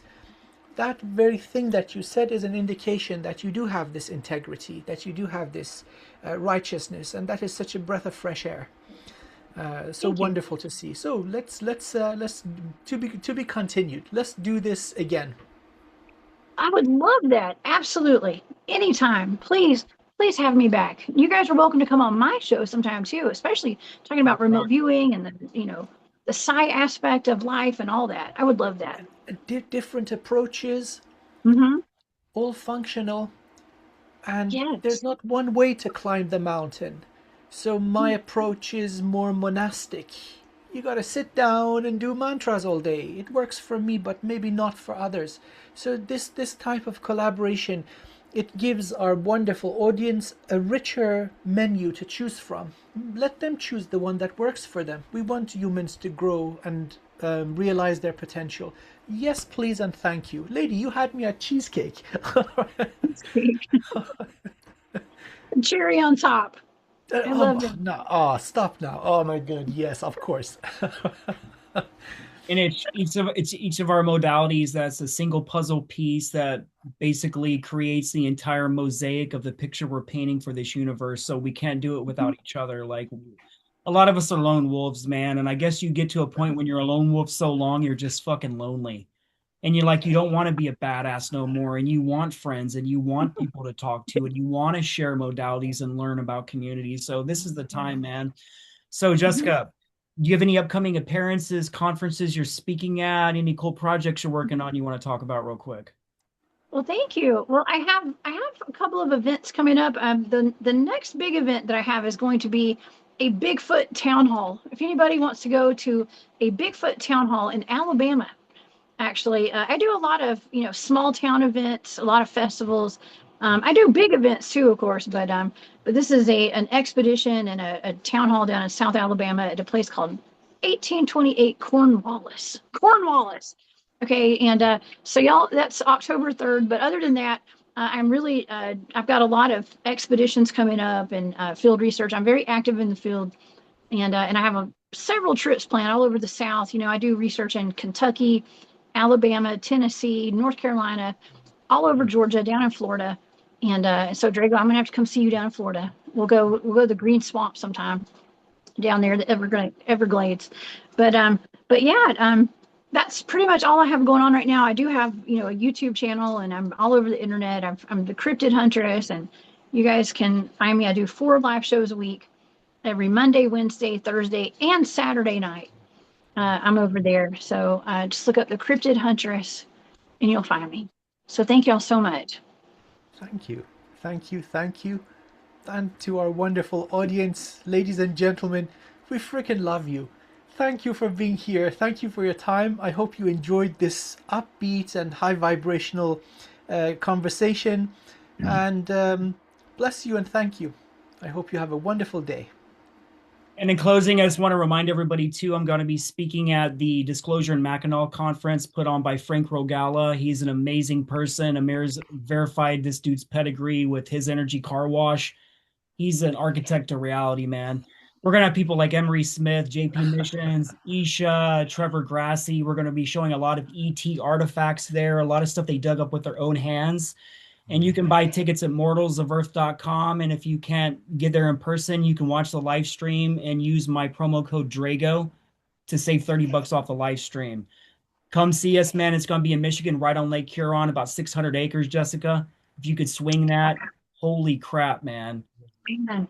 I might have to come to that one for sure. It's going to be fun. It's August 31st through September 2nd, end of the month. So hope to see you guys there. And man, let's make history together. So, thank you very much. Much respect, much love, and see you next time. Till next time, everyone. Bye.